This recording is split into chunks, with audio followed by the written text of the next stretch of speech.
नमस्कार दोस्तों, स्वागत है आप सभी का रतन जीएस क्लासेस में। दोस्तों एसएससी का जो जनरल नॉलेज का पोर्शन है उसको हम लोग आगे बढ़ाते हुए अब प्रवेश करेंगे भूगोल के सेक्शंस में। इसके पहले हम लोग इतिहास का चैप्टर जो है, इस इतिहास का जो विषय है उसको हम लोग पूर्ण रूप से कवर कर चुके हैं।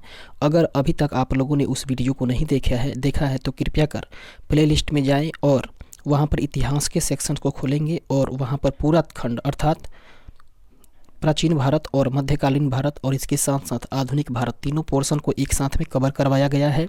और उसके बाद हम लोग इस वीडियो में चर्चा करेंगे ज्योग्राफी के बारे में, जिसको कि भूगोल भी कहा जाता है। तो हम लोग देखेंगे भूगोल के क्वेश्चन को। देखते हैं दोस्तों भूगोल को, जो कि अंकित भाटी सर के द्वारा ये पीडीएफ तैयार किया गया है। और इसमें जितने भी प्रश्न हैं वो एसएससी में प्रीवियस ईयर क्वेश्चन पेपर हैं, अभी तक जितने भी प्रश्न करवाए गए हैं 21 का, वो सब प्रश्न इसमें समाहित किया गया है।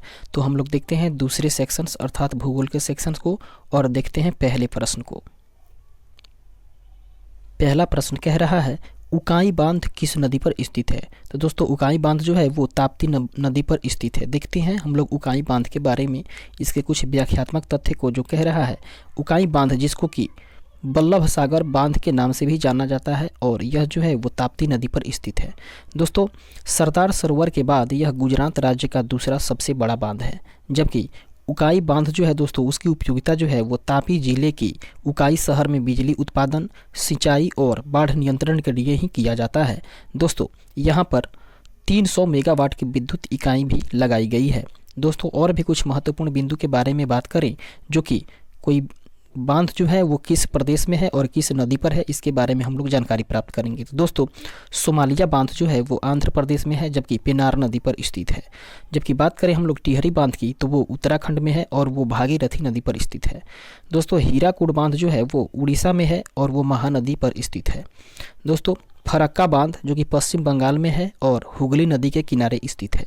दोस्तों सलाल बांध परियोजना जो है वो जम्मू कश्मीर में है और वो चिनाव नदी पर है। दोस्तों उसी प्रकार हम लोग बात करें उरी बांध के बारे में, तो ये जम्मू कश्मीर में जो कि झेलम नदी पर है। और भाखड़ा नांगल बांध जो है वो हिमाचल और पंजाब में है, जो कि सतलज नदी पर स्थित है। दोस्तों रिहंद बांध के बारे में बात करें तो वो उत्तर प्रदेश में है और रिहंद नदी पर स्थित है। दोस्तों इसके साथ साथ हम लोग बात करें माता टीला बांध के बारे में, तो वो उत्तर प्रदेश में है और बेतवा नदी पर स्थित है। जबकि मैथन बांध उत्तराखंड में है और वो बराकर नदी पर है।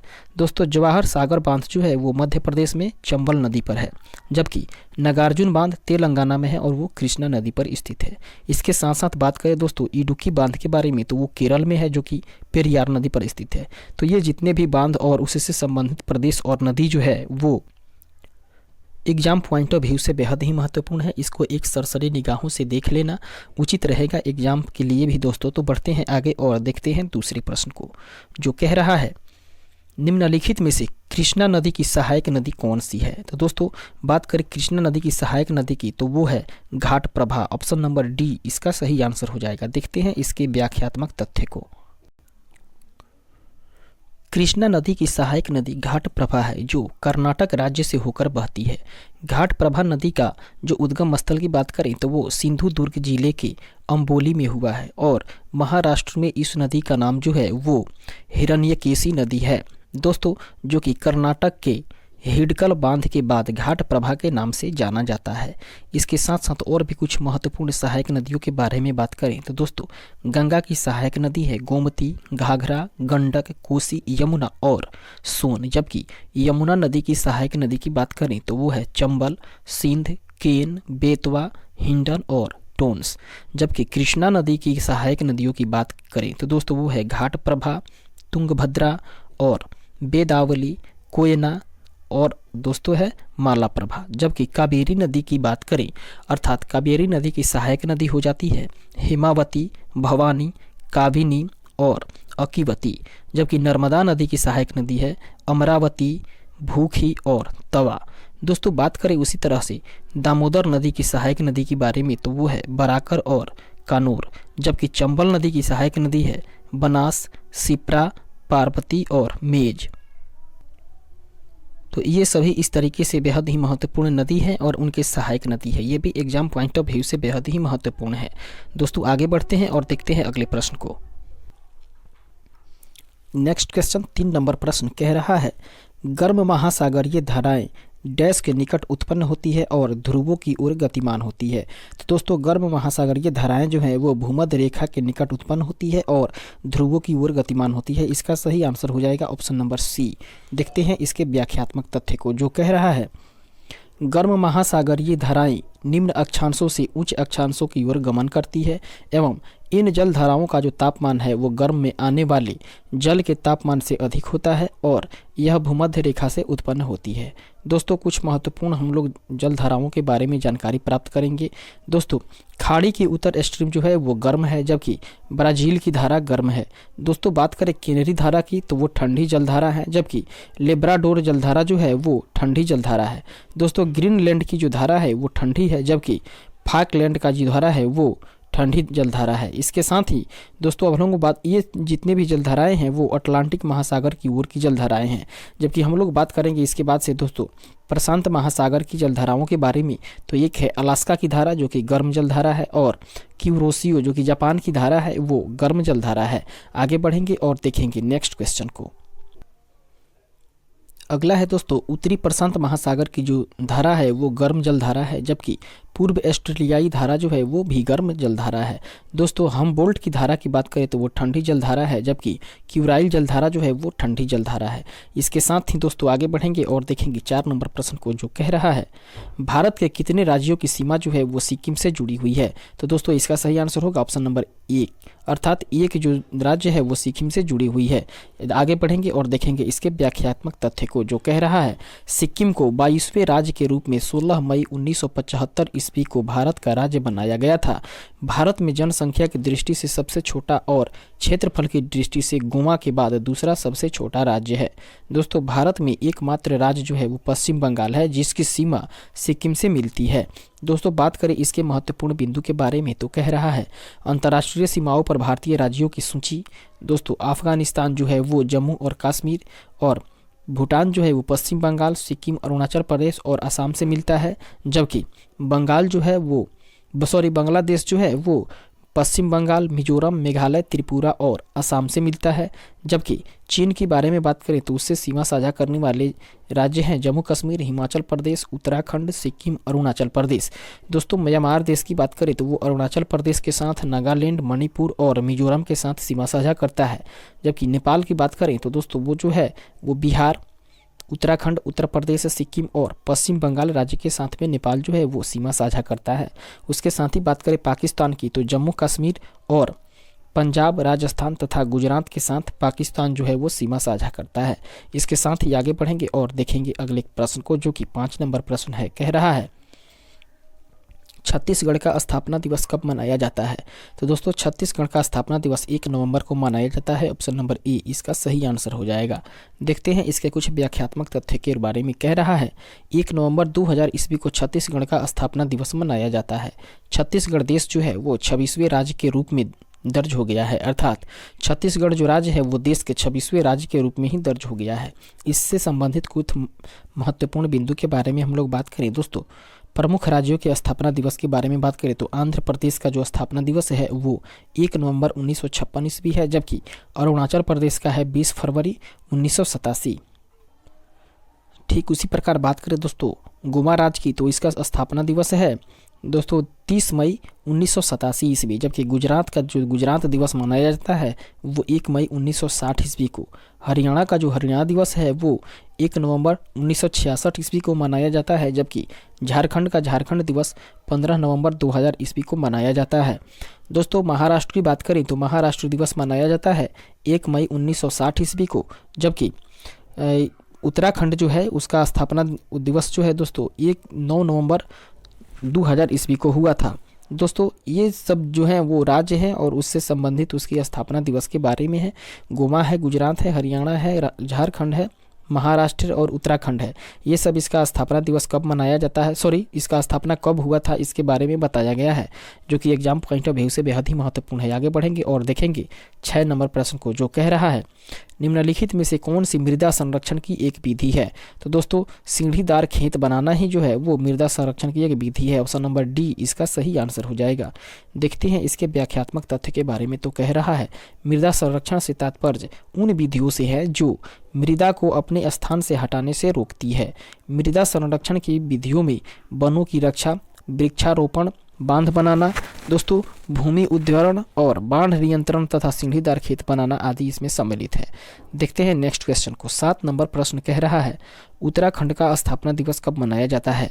तो दोस्तों उत्तराखंड का जो स्थापना दिवस है वो 9 नवंबर को मनाया जाता है। ऑप्शन नंबर ए इसका सही आंसर हो जाएगा। देखते हैं इसके कुछ व्याख्यात्मक तथ्य के बारे में। कह रहा है 9 नवंबर 2000 ईस्वी को उत्तराखंड का स्थापना दिवस मनाया जाता है। दोस्तों यह 27वें राज्य के रूप में सम्मिलित हुआ था। देखते हैं नेक्स्ट 8 नंबर क्वेश्चन कह रहा है निम्नलिखित में से कौन सी श्रीलंका की पहली आधिकारिक भाषा है? तो दोस्तों वो है सिंहली, अर्थात इसका ऑप्शन नंबर ए सही आंसर हो जाएगा।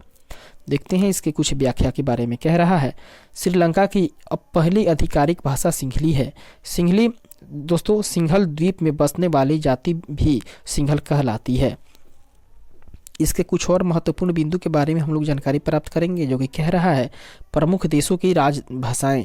दोस्तों भारत की जो राजभाषा है वो हिंदी है, जबकि पाकिस्तान की राजभाषा उर्दू है। बात करें दोस्तों भूटान की राजभाषा की तो वो है जोंगखा, जबकि इजराइल की जो राजभाषा है वो हिब्रू है। इसके साथ ही 9 नंबर प्रश्न कह रहा है नर्मदा नदी जो है वो मध्य प्रदेश में कहाँ से निकलती है?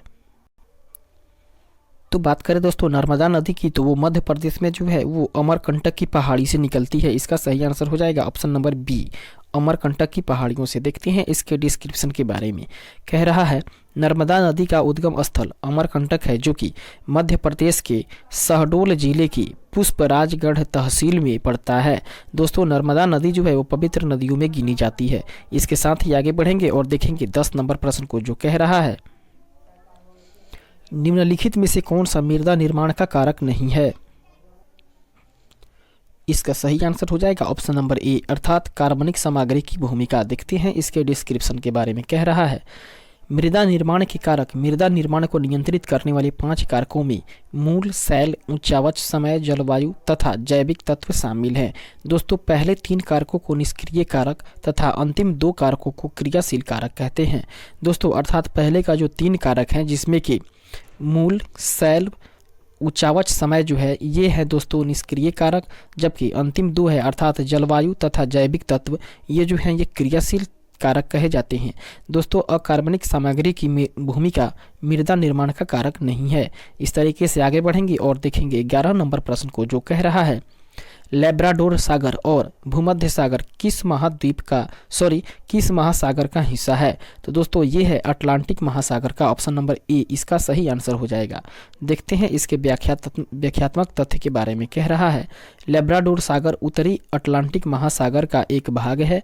भूमध्य सागर अटलांटिक महासागर से संयोजित एक सागर है जो भूमध्य बेसिन से घिरा हुआ है। तो इस तरीके से आगे बढ़ेंगे और देखेंगे 12 नंबर प्रश्न को, जो कह रहा है प्यूटोरिको खाई जो है दोस्तों वो निम्नलिखित में से किस महासागर में स्थित है? तो दोस्तों वो है अटलांटिक महासागर में। ऑप्शन नंबर डी इसका सही आंसर हो जाएगा। देखते हैं इसके व्याख्यात्मक तथ्य के बारे में। कह रहा है पोर्टोरिको ट्रेंच अटलांटिक महासागर में स्थित है। यह विश्व की दूसरी सबसे बड़ी ट्रेंचे अथवा गर्त है और इसकी अधिकतम गहराई जो है वो 8380 मीटर लगभग में है। दोस्तों इसके महत्वपूर्ण बिंदु के बारे में बात करें तो मारियाना ट्रेंच धरती की सबसे गहरी जगह है और वहाँ समुद्र जो है वो 10,898 मीटर से लेकर के 10,916 मीटर तक गहरा है। और दोस्तों मारियाना ट्रेंच जो है वो फिलीपींस के पूर्व में स्थित है। इस तरीके से आगे बढ़ेंगे और देखेंगे 13 नंबर प्रश्न को, जो कह रहा है मिट्टी की सबसे निचली परत को दोस्तों क्या कहा जाता है? तो वो तल शैल कहा जाता है। ऑप्शन नंबर ए इसका सही आंसर हो जाएगा। देखते हैं इसके व्याख्यात्मक तथ्य को। कह रहा है तलशिला दोस्तों पृथ्वी व अन्य स्थलीय ग्रहों में उनकी ऊपरी सतह के नीचे के संगठित जो पत्थर को कहा जाता है। दोस्तों यही मिट्टी की सबसे निचली परत कहलाती है। आगे बढ़ेंगे और देखेंगे 14 नंबर प्रश्न को, जो कह रहा है हिंद महासागर में कौन सा समुद्री बंदरगाह स्थित है? तो दोस्तों वो है कोच्चि पोर्ट जो कि केरल में है। ऑप्शन नंबर बी इसका सही आंसर हो जाएगा। देखते हैं इसके व्याख्यात को। कह रहा है हिंद महासागर में कई समुद्री बंदरगाह स्थित हैं, जैसे कि Jawaharlal Nehru port trust, Navi Mumbai, Kochi port इत्यादि केरल आदि में स्थित है। दोस्तों देखते हैं अगले प्रश्न को। 15 नंबर प्रश्न कह रहा है तमिलनाडु, आंध्र प्रदेश और केरल में पाई जाने वाली किस प्रकार की मिट्टी काजू जैसी फसलों के लिए सबसे उपयुक्त मानी जाती है? तो दोस्तों वो है लाल लैटेराइट मिट्टी, जो कि काजू के फसलों के लिए अति उत्तम मानी जाती है। ऑप्शन नंबर ए इसका सही आंसर हो जाएगा। देखते हैं इसके व्याख्यात्मक तथ्य को, जो कह रहा है काजू की फसल के लिए सबसे उपयुक्त मिट्टी लाल लैटेराइट मिट्टी है और इसकी खेती जो है वो केरल में, आंध्र प्रदेश में, तमिलनाडु में इत्यादि राज्यों में की जाती है। आगे बढ़ेंगे और देखेंगे 16वें नंबर प्रश्न को, जो कह रहा है निम्नलिखित में से कौन सा ऊर्जा का एक पारंपरिक स्रोत है? तो दोस्तों ऊर्जा के पारंपरिक स्रोत के बारे में हम लोग जानकारी प्राप्त करेंगे और देखते हैं इसके ऑप्शंस को। इसका सही आंसर हो जाएगा दोस्तों ऑप्शन नंबर ए, अर्थात कोयला जो है वो एक पारंपरिक ऊर्जा का स्रोत है। दोस्तों आगे बढ़ेंगे और देखेंगे 17 नंबर प्रश्न को, जो कह रहा है नहर की एक जल गिरवा अर्थात चैनल जहां पर पानी को बलपूर्वक उत्थान द्वारा भूमि के ढलान के विपरीत दिशा में प्रवाहित किया जाता है, उसको क्या कहा जाता है? तो दोस्तों उसको क्या कहा जाता है? उत्थान प्रणाली। ऑप्शन नंबर बी इसका सही आंसर हो जाएगा। देखते हैं इसके डिस्क्रिप्शन को।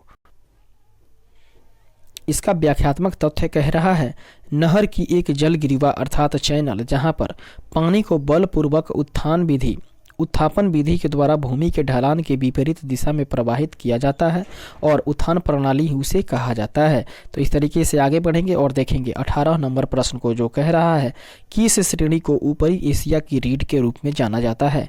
तो दोस्तों वो है काराकोरम की श्रेणी। ऑप्शन नंबर ए इसका सही आंसर हो जाएगा। देखते हैं इसके कुछ व्याख्यात्मक तथ्य को। कह रहा है काराकोरम श्रेणी जो है वो हिमालय का ही एक भाग है और इसका प्राचीन नाम जो है वो कृष्णगिरी था। दोस्तों काराकोरम जो है वो किर्गिज भाषा का शब्द है जिसका अर्थ होता है काली भुरभुरी मिट्टी। दोस्तों इसका विस्तार जो है वो भारत, पाकिस्तान तथा चीन में है और इसे एशिया का उच्च रीढ़ भी कहा जाता है। दोस्तों इसे उच्च एशिया की रीढ़ भी कहा जाता है। इसके बारे में कुछ और महत्वपूर्ण बिंदु को हम लोग देखते हैं। कह रहा है दोस्तों लद्दाख की श्रेणी जो है वो जम्मू और कश्मीर में है, जबकि जास्कर की श्रेणी जम्मू और कश्मीर में है। वहीं बात की जाए दोस्तों हिमालय का जो पीर पंजाल श्रेणी है वो जम्मू कश्मीर है, जबकि कामवेद पर्वत जो है वो उत्तराखंड में स्थित है। जबकि बात करें दोस्तों धौलागिरी का तो वो हिमाचल प्रदेश में है और गुरु शिखर की बात करें तो वो राजस्थान में है। इसके साथ ही हम लोग आगे बढ़ेंगे और बात करेंगे दोस्तों नंगा पहाड़ी के बारे में, जो कि नागालैंड में है और अरावली की जो श्रेणी है वो गुजरात में है, जबकि माउंट आबू जो है वो राजस्थान में है और सतपुड़ा जो है वो मध्य प्रदेश में है। दोस्तों अजंता श्रेणी जो है वो महाराष्ट्र में है। इसके साथ ही हम लोग आगे बढ़ेंगे और देखते हैं अगले प्रश्न को, जो कि 19 नंबर के रूप में है। कह रहा है भारत में हरित क्रांति के दौरान खेती के आधुनिक तरीकों को आजमाने वाला पहला राज्य निम्नलिखित में से कौन सा है? तो दोस्तों वो है पंजाब। ऑप्शन नंबर बी इसका सही आंसर हो जाएगा। देखते हैं इसके व्याख्यात्मक तथ्य के बारे में। कह रहा है भारत में हरित क्रांति के दौरान खेती के आधुनिक तरीकों को आजमाने वाला पहला राज्य पंजाब था। दोस्तों पंजाब में 1960 ईस्वी के दशक में शुरू हुई हरित क्रांति ने राज्य में तेजी से कृषि क्षेत्र में शानदार विकास किया था। दोस्तों बात करें कुछ और महत्वपूर्ण बिंदु के बारे में जो कि जिस क्रांति से जुड़ा हुआ है उसके बारे में हम लोग जानकारी प्राप्त करेंगे। दोस्तों श्वेत क्रांति जो है वो दूध उत्पादन से जुड़ा हुआ है। दोस्तों बात करें नीली क्रांति का, जो कि मत्स्य उत्पादन से जुड़ा हुआ है, मत्स्य पालन से जुड़ा हुआ है। जबकि पीली क्रांति की बात करें तो उसका संबंध तिलहन उत्पादन से है। और वहीं लाल क्रांति की बात की जाए तो वो है दोस्तों मांस व टमाटर उत्पादन, जबकि गोल क्रांति है आलू उत्पादन का। बात करें दोस्तों सुनहरी क्रांति का, तो सुनहरी क्रांति का संबंध जो है वो फल उत्पादन से है। तो इस तरीके से आगे बढ़ेंगे और देखेंगे 20वें नंबर प्रश्न को, जो कह रहा है भारत का सबसे लंबा नदी पुल ढोला सादिया निम्नलिखित में से किस नदी पर बनाया जा रहा है? तो दोस्तों वो बनाया जा रहा है ब्रह्मपुत्र नदी पर। ऑप्शन नंबर सी इसका सही आंसर हो जाएगा। देखते हैं इसके कुछ व्याख्यात्मक तथ्य के बारे में, जो कह रहा है भूपेन हजारिका सेतु या ढोला सादिया पुल जो है वो भारत का सबसे लंबा पुल है, जिसका उद्घाटन 26 मई 2017 ईस्वी को प्रधानमंत्री नरेंद्र मोदी जी के द्वारा किया गया था और यह जो है 9.15 किलोमीटर अर्थात 5.69 मील का लंबा है, जो कि सेतु लोहित नदी पर बना हुआ है दोस्तों, जो ब्रह्मपुत्र नदी की एक मुख्य उपनदी भी है और इसका एक छोर जो है वो अरुणाचल प्रदेश के ढोला कस्बे में, जबकि दूसरा छोर जो है वो असम के तिनसुकिया जिले के सदिया कस्बे में स्थित है दोस्तों। इस तरीके से आगे बढ़ेंगे और देखेंगे अगले प्रश्न को, जो कि 21 नंबर के रूप में है। कह रहा है निम्नलिखित में से किस राज्य में एक आधिकारिक रामसर स्थल लोनार झील स्थित है? तो दोस्तों वो है महाराष्ट्र जिले में स्थित। ऑप्शन नंबर ए इसका सही आंसर हो जाएगा। देखते हैं इसके व्याख्यात्मक तथ्य को। बात करें दोस्तों रामसर स्थल की, तो इसका आशय एक ऐसे आर्द्र भूमि के क्षेत्र से है जो जैव विविधता के लिए बहुत ही महत्वपूर्ण है और उन महत्वपूर्ण स्थलों को रामसर संधि के अंतर्गत संरक्षित किया गया है और यह संधि वर्ष जो है वो 1975 ईस्वी से ही प्रभावित है दोस्तों। भारत में वर्तमान में 75 रामसर स्थल है और लोनार झील जो है वो महाराष्ट्र राज्य में अवस्थित है, जो कि रामसर साइट के अंतर्गत ही आते हैं। इसके साथ ही आगे बढ़ेंगे और देखेंगे 22 नंबर प्रश्न को, जो कह रहा है बारालाचा दर्रे के दोनों किनारे से निकलने वाली दो जल धाराएं चंद्र और भागा अर्थात चंद्रभागा, जिसको पहला पार्ट है चंद्र और दूसरा भागा, निम्न में से कौन सी नदी से बनती है या कौन सी नदी बनाती है? तो दोस्तों वो बनाती है चेनाब नदी। ऑप्शन नंबर बी इसका सही आंसर हो जाएगा। देखते हैं इसके व्याख्यात्मक तथ्य को, जो कह रहा है चंद्रा और भागा नामक दो धाराएं जो है वो बारालाचा दर्रे के विपरीत किनारों से गुजरती है और चिनाब नदी में मिलती है दोस्तों। चिनाब का पानी जो है भारत और पाकिस्तान के द्वारा सिंधु जल समझौते की शर्तानुसार साझा किया जाता है। इसके साथ ही आगे बढ़ेंगे और देखेंगे 23 नंबर प्रश्न को, जो कह रहा है निम्नलिखित में से कौन सा संग्रहालय कटक में स्थित है? तो दोस्तों नेताजी जन्म का जो स्थान है अर्थात नेताजी का जो जन्म स्थान है वो संग्रहालय जो है वो कटक में स्थित है। इसका सही आंसर होगा ऑप्शन नंबर ए। देखते हैं इसके व्याख्यात्मक तथ्य को। कह रहा है नेताजी सुभाष चंद्र बोस जिस घर में रहते थे उसका नाम जानकीनाथ भवन था, जिसे बाद में एक संग्रहालय में परिवर्तित कर दिया गया था दोस्तों। यह पर्यटकों में काफ़ी लोकप्रिय है और देखते हैं इससे संबंधित कुछ महत्वपूर्ण बिंदु के बारे में।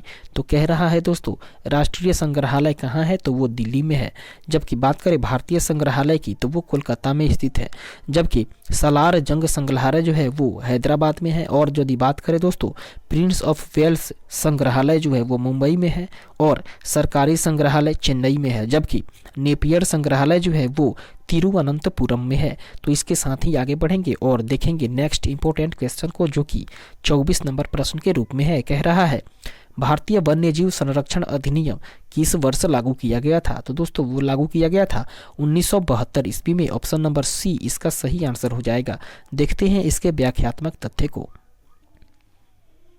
कह रहा है भारत सरकार के वन्य जीव संरक्षण अधिनियम 1972 ईस्वी को देश के वन्य जीवों की सुरक्षा प्रदान करने एवं अवैध शिकार, तस्करी और व्यापार को नियंत्रित करने के उद्देश्य से लागू किया गया था। इसके साथ ही आगे बढ़ेंगे और देखेंगे 25 नंबर प्रश्न को, जो कह रहा है प्रवद, मंजीरा और मनेर नदी जो है दोस्तों वो डैश नदी की दाहिनी सहायक नदियां है, अर्थात प्रवद, मंजीरा और मनेर नदी किस नदी की दाहिनी सहायक नदियां हैं? तो वह है दोस्तों गोदावरी नदी की दाहिनी सहायक नदी। ऑप्शन नंबर ए इसका सही आंसर हो जाएगा। देखते हैं इसके डिस्क्रिप्शन को। कह रहा है प्रवर नदी, मंजीरा नदी और मनेर नदी जो है वो गोदावरी नदी की दाहिनी सहायक नदी है। इस तरीके से आगे बढ़ेंगे और देखेंगे 26 नंबर प्रश्न को, जो कह रहा है स्टैच्यू ऑफ यूनिटी कहाँ पर स्थित है?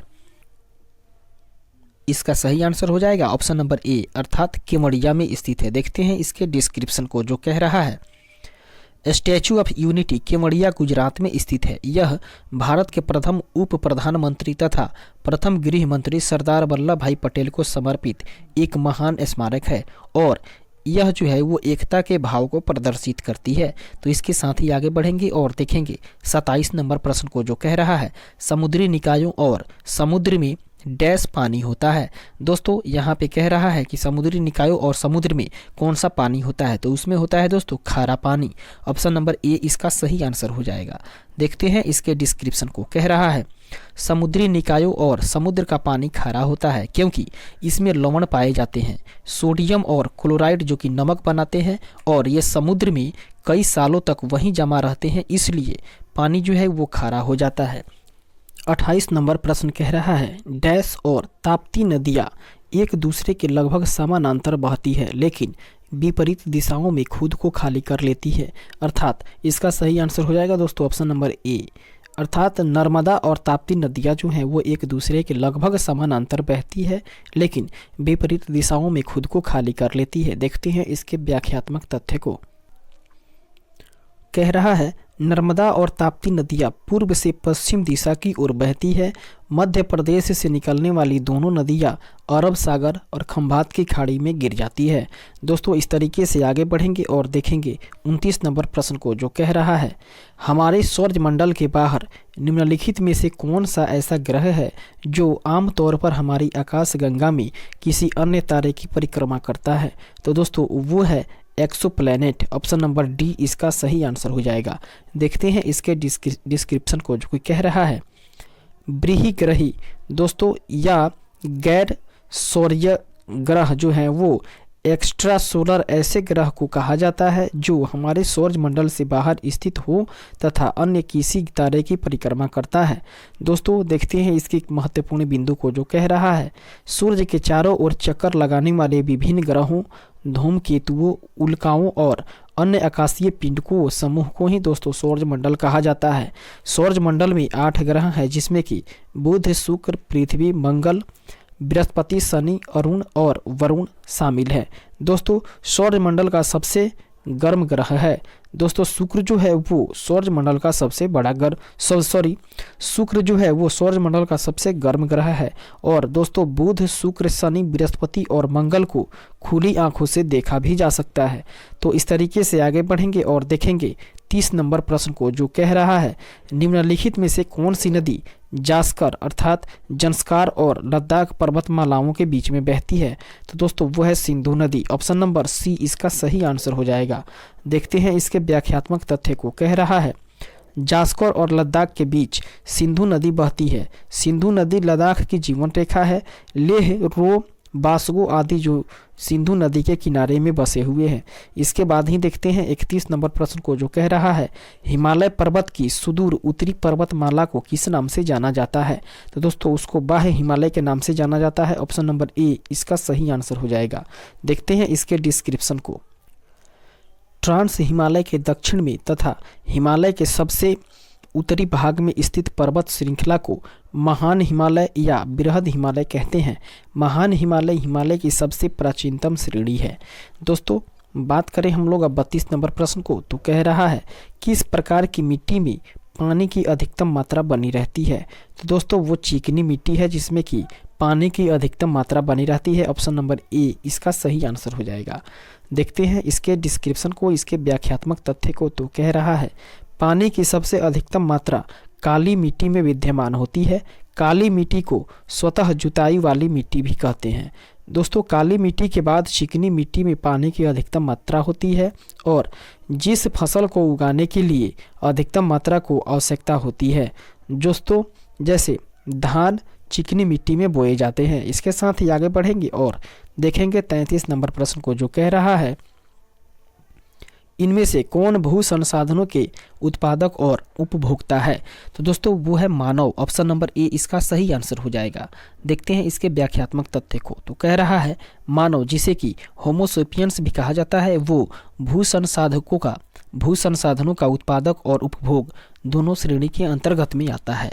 आगे बढ़ेंगे और देखेंगे 34 नंबर प्रश्न को, जो कह रहा है दिलवाड़ा और जरगा पर्वत चोटियां निम्नलिखित में से किस राज्य में स्थित है।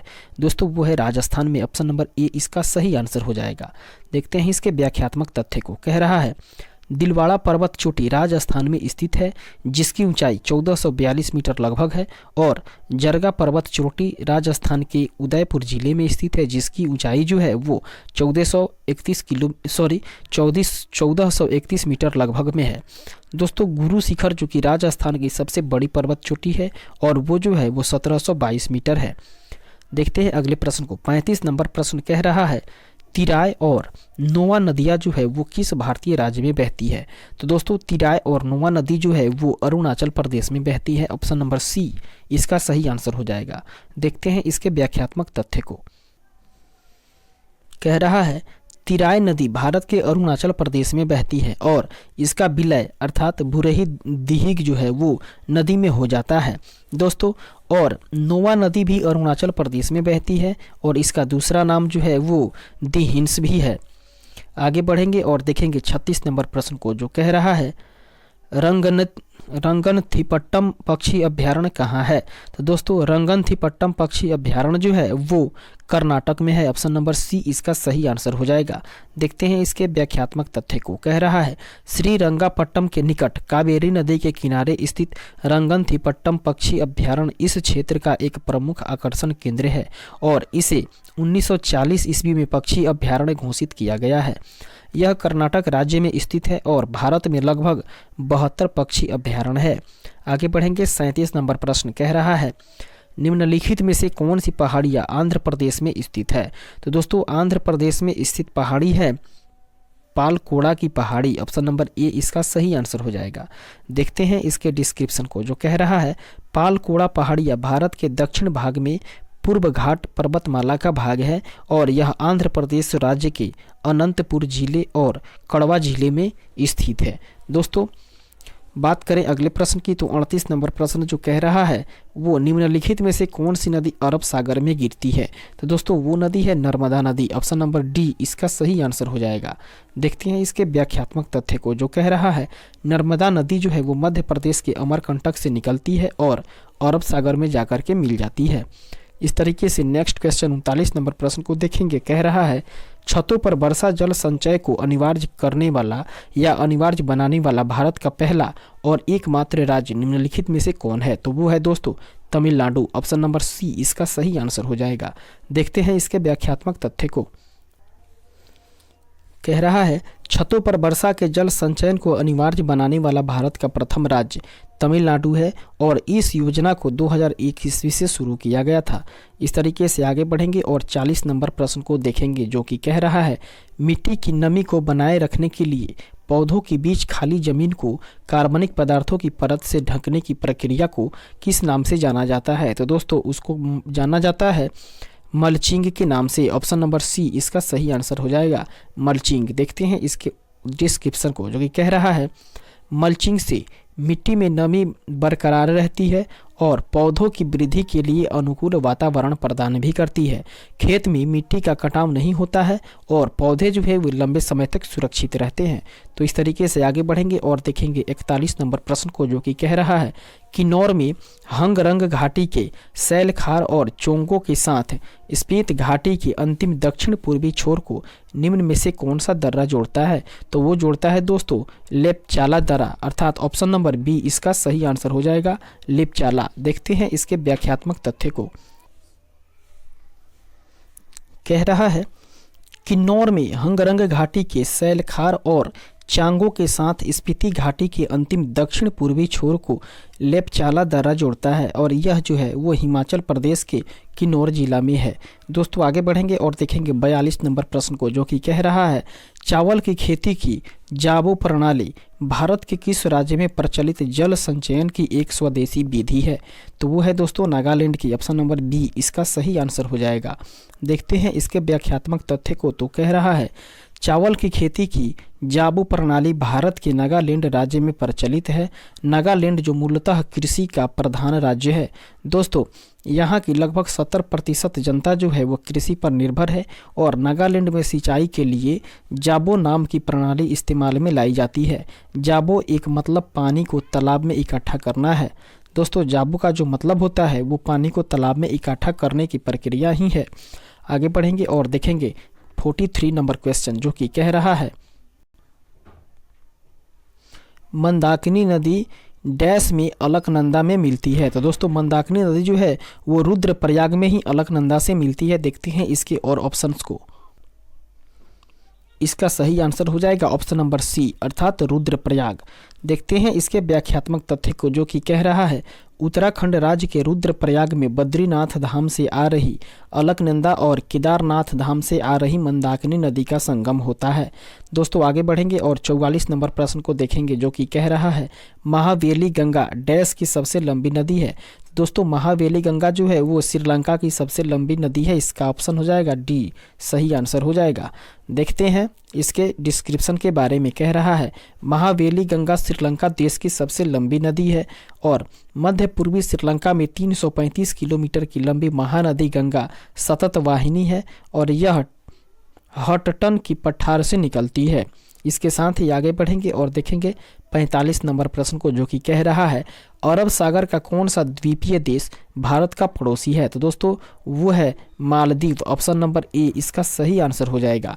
देखते हैं इसके व्याख्यात्मक तथ्य को, जो कि कह रहा है दक्षिण में समुद्र पार हमारे पड़ोसी देश मालदीव हैं, जो कि लक्षद्वीप समूह के दक्षिण में स्थित है और यह अरब सागर में है। तो इस तरीके से आगे बढ़ेंगे और देखेंगे 46 नंबर प्रश्न को, जो कि कह रहा है भारतीय कृषि अनुसंधान परिषद अर्थात ICAR का राष्ट्रीय केला अनुसंधान केंद्र कहाँ स्थापित किया गया है। दोस्तों वो किया गया है तिरुचिरापल्ली अर्थात तमिलनाडु में। ऑप्शन नंबर ए इसका सही आंसर हो जाएगा तिरुचिरापल्ली में। देखते हैं इसके व्याख्यात्मक तथ्य को, जो कि कह रहा है भारतीय कृषि अनुसंधान परिषद ICAR का राष्ट्रीय केला अनुसंधान केंद्र तिरुचिरापल्ली तमिलनाडु में 21 अगस्त 1993 ईस्वी को स्थापित किया गया था। दोस्तों बात करें 47 नंबर प्रश्न को, तो कह रहा है उमानंद असम में स्थित एक क्या है। तो दोस्तों उमानंद असम में स्थित एक द्वीप है। ऑप्शन नंबर बी इसका सही आंसर हो जाएगा। देखते हैं इसके डिस्क्रिप्शन को। कह रहा है उमानंद द्वीप ब्रह्मपुत्र नदी के बीच में छोटा सा बसा हुआ नदी द्वीप है, जो पूर्वोत्तर भारत के एक राज्य असम के गुवाहाटी शहर से होकर बहती है और इसका नाम जो है वो असमिया उमा से निकला हुआ है। दोस्तों आगे बढ़ेंगे और देखेंगे 48 नंबर प्रश्न को, जो कि कह रहा है थोसेघर जलप्रपात किस राज्य में स्थित है। तो दोस्तों वो है महाराष्ट्र में। ऑप्शन नंबर ए इसका सही आंसर हो जाएगा। देखते हैं इसके व्याख्यात्मक तथ्य को। कह रहा है थोसेघर जलप्रपात महाराष्ट्र में स्थित एक जलप्रपात है और पश्चिम भारत में कोंकण क्षेत्र के किनारे सतार शहर से 20 किलोमीटर की दूर पर स्थित है। आगे बढ़ेंगे और 49 नंबर प्रश्न को देखेंगे, जो कि कह रहा है 2020 में भारत में पहली बार हिम तेंदुओं की गणना निम्नलिखित में से किस राज्य ने आरंभ की थी। दोस्तों वो किया था उत्तराखंड ने। ऑप्शन नंबर ए इसका सही आंसर हो जाएगा। आगे बढ़ेंगे और देखेंगे इसके डिस्क्रिप्शन को, जो कि कह रहा है देश का पहला हिम तेंदुआ संरक्षण केंद्र उत्तराखंड के उत्तरकाशी जिले की भैरव घाटी में लंका नाम की एक जगह पर विस्थापित होगा। दोस्तों 50 नंबर प्रश्न कह रहा है उस भूमि का वैज्ञानिक नाम क्या है जिस पर फसलें उगाई जाती है। तो दोस्तों फसलें उगाई जाने वाली भूमि का वैज्ञानिक नाम है कृषि भूमि। ऑप्शन नंबर ए इसका सही आंसर हो जाएगा। देखते हैं इसके व्याख्यात्मक तथ्य को। तो कह रहा है कृषि के संदर्भ में कृषि भूमि उस भूमि को कहते हैं जिसका उपयोग फसल उत्पादन के लिए किया जाता है और जिसमें वार्षिक फसलें उगाई जाती है। इस तरीके से 50 नंबर क्वेश्चन के बाद हम लोग देखते हैं 51 नंबर प्रश्न को, जो कि कह रहा है निम्नलिखित में से किस भारतीय राज्य को उसकी अनूठी स्थलाकृति के कारण लाल नदी और नीली पहाड़ियों की भूमि के नाम से जाना जाता है। तो दोस्तों इसका सही आंसर हो जाएगा असम। ऑप्शन नंबर बी इसका सही आंसर हो जाएगा। देखते हैं इसके डिस्क्रिप्शन को। कह रहा है असम को अक्सर लाल नदी और नीले पहाड़ की धरती कहा जाता है। असम चाय बागानों के लिए प्रसिद्ध शहर है। इसके साथ ही आगे बढ़ेंगे और देखेंगे अगले प्रश्न को। 52 नंबर प्रश्न कह रहा है निम्नलिखित में से किस राज्य में भारत की सबसे बड़ी खारी आर्द्र भूमि सांभर झील स्थित है। तो दोस्तों इसका सही आंसर होगा ऑप्शन नंबर सी अर्थात राजस्थान में। बढ़ते हैं और देखते हैं इसके डिस्क्रिप्शन को। कह रहा है भारत के राजस्थान राज्य में जयपुर से लगभग 80 किलोमीटर की दूर पूर्व मध्य राजस्थान में स्थित है। दोस्तों इसे वर्ष 1990 ईस्वी में रामसर कन्वेंशन के तहत अंतर्राष्ट्रीय महत्व की एक आर्द्र भूमि घोषित किया गया है। आगे बढ़ेंगे और देखेंगे 53 नंबर प्रश्न को, जो कि कह रहा है निम्नलिखित में से कौन सी नदी घाघर नदी की सहायक नदी है। तो दोस्तों घाघर नदी की सहायक नदी है सरयू नदी। ऑप्शन नंबर ए इसका सही आंसर हो जाएगा। देखते हैं इसके व्याख्यात्मक तथ्य को। कह रहा है घाघर नदी की लंबाई 180 किलोमीटर है, जो कि तिब्बत के मैपचाचुंगी हिम नदी से निकलती है और इसकी सहायक नदी सरयू है दोस्तों, जो अयोध्या, बहराइच आदि शहरों से निकलती है। आगे बढ़ेंगे और देखेंगे 54 नंबर प्रश्न को, जो कि कह रहा है माउंट सिनियोलचू। दोस्तों माउंट सिनियोलचू जो है वो भारत के किस राज्य में स्थित है। तो वो है दोस्तों सिक्किम राज्य में। ऑप्शन नंबर बी इसका सही आंसर हो जाएगा। देखते हैं इसके डिस्क्रिप्शन को। कह रहा है माउंट सिनियोलचू सिक्किम की सबसे ऊंची पर्वतों में से एक है और इस पर्वत की ऊंचाई लगभग 6888 मीटर है और यह पर्वत जो है वो माउंट कंचनजंगा के पास ग्रीन लेक क्षेत्र में स्थित है। इस तरीके से आगे बढ़ेंगे और देखेंगे 55 नंबर प्रश्न को, जो कि कह रहा है निम्न में से कौन सा बांध कावेरी नदी पर बना हुआ है। तो दोस्तों वो है कृष्णराज सागर या मेंटूर बांध। ऑप्शन नंबर सी इसका सही आंसर हो जाएगा। देखते हैं इसके डिस्क्रिप्शन को। कह रहा है कावेरी नदी पर कई बांध बने हैं जो इस प्रकार हैं। दोस्तों कर्नाटक राज्य में कृष्णराज सागर बांध और तमिलनाडु में मेंटूर बांध बना हुआ है। आगे बढ़ेंगे और देखेंगे 56 नंबर प्रश्न को, जो कि कह रहा है पक्के बाघ अभयारण्य निम्नलिखित में से किस राज्य में स्थित है। तो दोस्तों वो है असम राज्य में स्थित। ऑप्शन नंबर ए इसका सही आंसर हो जाएगा। देखते हैं इसके डिस्क्रिप्शन को, जो कि कह रहा है पक्के बाघ अभयारण्य भारत के अरुणाचल प्रदेश राज्य के पक्के केसांग जिले में स्थित एक संरक्षित क्षेत्र है और यह भारत के प्रोजेक्ट टाइगर कार्यक्रम अभियान का एक भाग है, जो कि एक 862 वर्ग किलोमीटर वाला आरक्षित वन क्षेत्र है।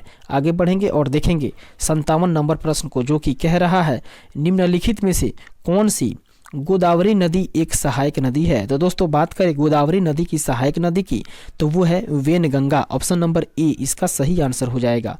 इसके व्याख्यात्मक तथ्य को देखेंगे तो कह रहा है वेनगंगा गोदावरी नदी की सहायक नदी है और गोदावरी नदी जो है वो महाराष्ट्र, आंध्र प्रदेश, छत्तीसगढ़, तेलंगाना में बहती है और शहर जो है वो नासिक गोदावरी नदी के तट पर ही स्थित है। जो नासिक शहर है वो गोदावरी नदी के तट पर स्थित है। इसके साथ ही आगे बढ़ेंगे और देखेंगे 58 नंबर प्रश्न को, जो कि कह रहा है निम्न में से किस भारतीय राज्य की सीमा नेपाल से नहीं लगती है। तो दोस्तों वो है असम राज्य, जिसकी सीमा जो है वो नेपाल से नहीं लगती है। ऑप्शन नंबर ए इसका सही आंसर हो जाएगा। देखते हैं इसके व्याख्या के बारे में। कह रहा है भारतीय राज्य जो है वो असम की सीमा नेपाल के देश के साथ नहीं लगती है। आगे बढ़ेंगे 59 नंबर प्रश्न को देखेंगे। कह रहा है निम्नलिखित में से किस शहर में भारत का पहला चंदन संग्रहालय स्थापित किया जा रहा है। तो दोस्तों इसका सही आंसर हो जाएगा ऑप्शन नंबर सी अर्थात मैसूर में। देखते हैं इसके डिस्क्रिप्शन को। कह रहा है भारत का पहला चंदन संग्रहालय कर्नाटक के मैसूर के अशोकपुरम स्थित अभयारण्य भवन में स्थापित किया गया है। क्षेत्रीय वन विभाग द्वारा चंदन की खेती के महत्व के बारे में किसानों को शिक्षित करने के लिए संग्रहालय स्थापित किया गया है। इसके साथ ही आगे बढ़ेंगे और देखेंगे 60 नंबर प्रश्न को, जो कि कह रहा है नहर निर्गमन अर्थात केनाल आउटलेट जो है उसके कमान क्षेत्र में पानी के समान वितरण की एक प्रणाली है। तो दोस्तों वो है वारबंदी अर्थात ऑप्शन नंबर बी इसका सही आंसर हो जाएगा। वारबंदी के बारे में हम लोग जानकारी प्राप्त करें तो कह रहा है दोस्तों वारबंदी प्रणाली जो कि जल वितरण प्रणाली है उसका एक घूर्णन जल आवंटन प्रणाली है, जो कि सिंचाई के पानी को समान रूप से साझा करती है और पानी के नियमित रोटेशन के बाद किसानों को फिर से पानी की समान मात्रा आवंटित की जा सकती है।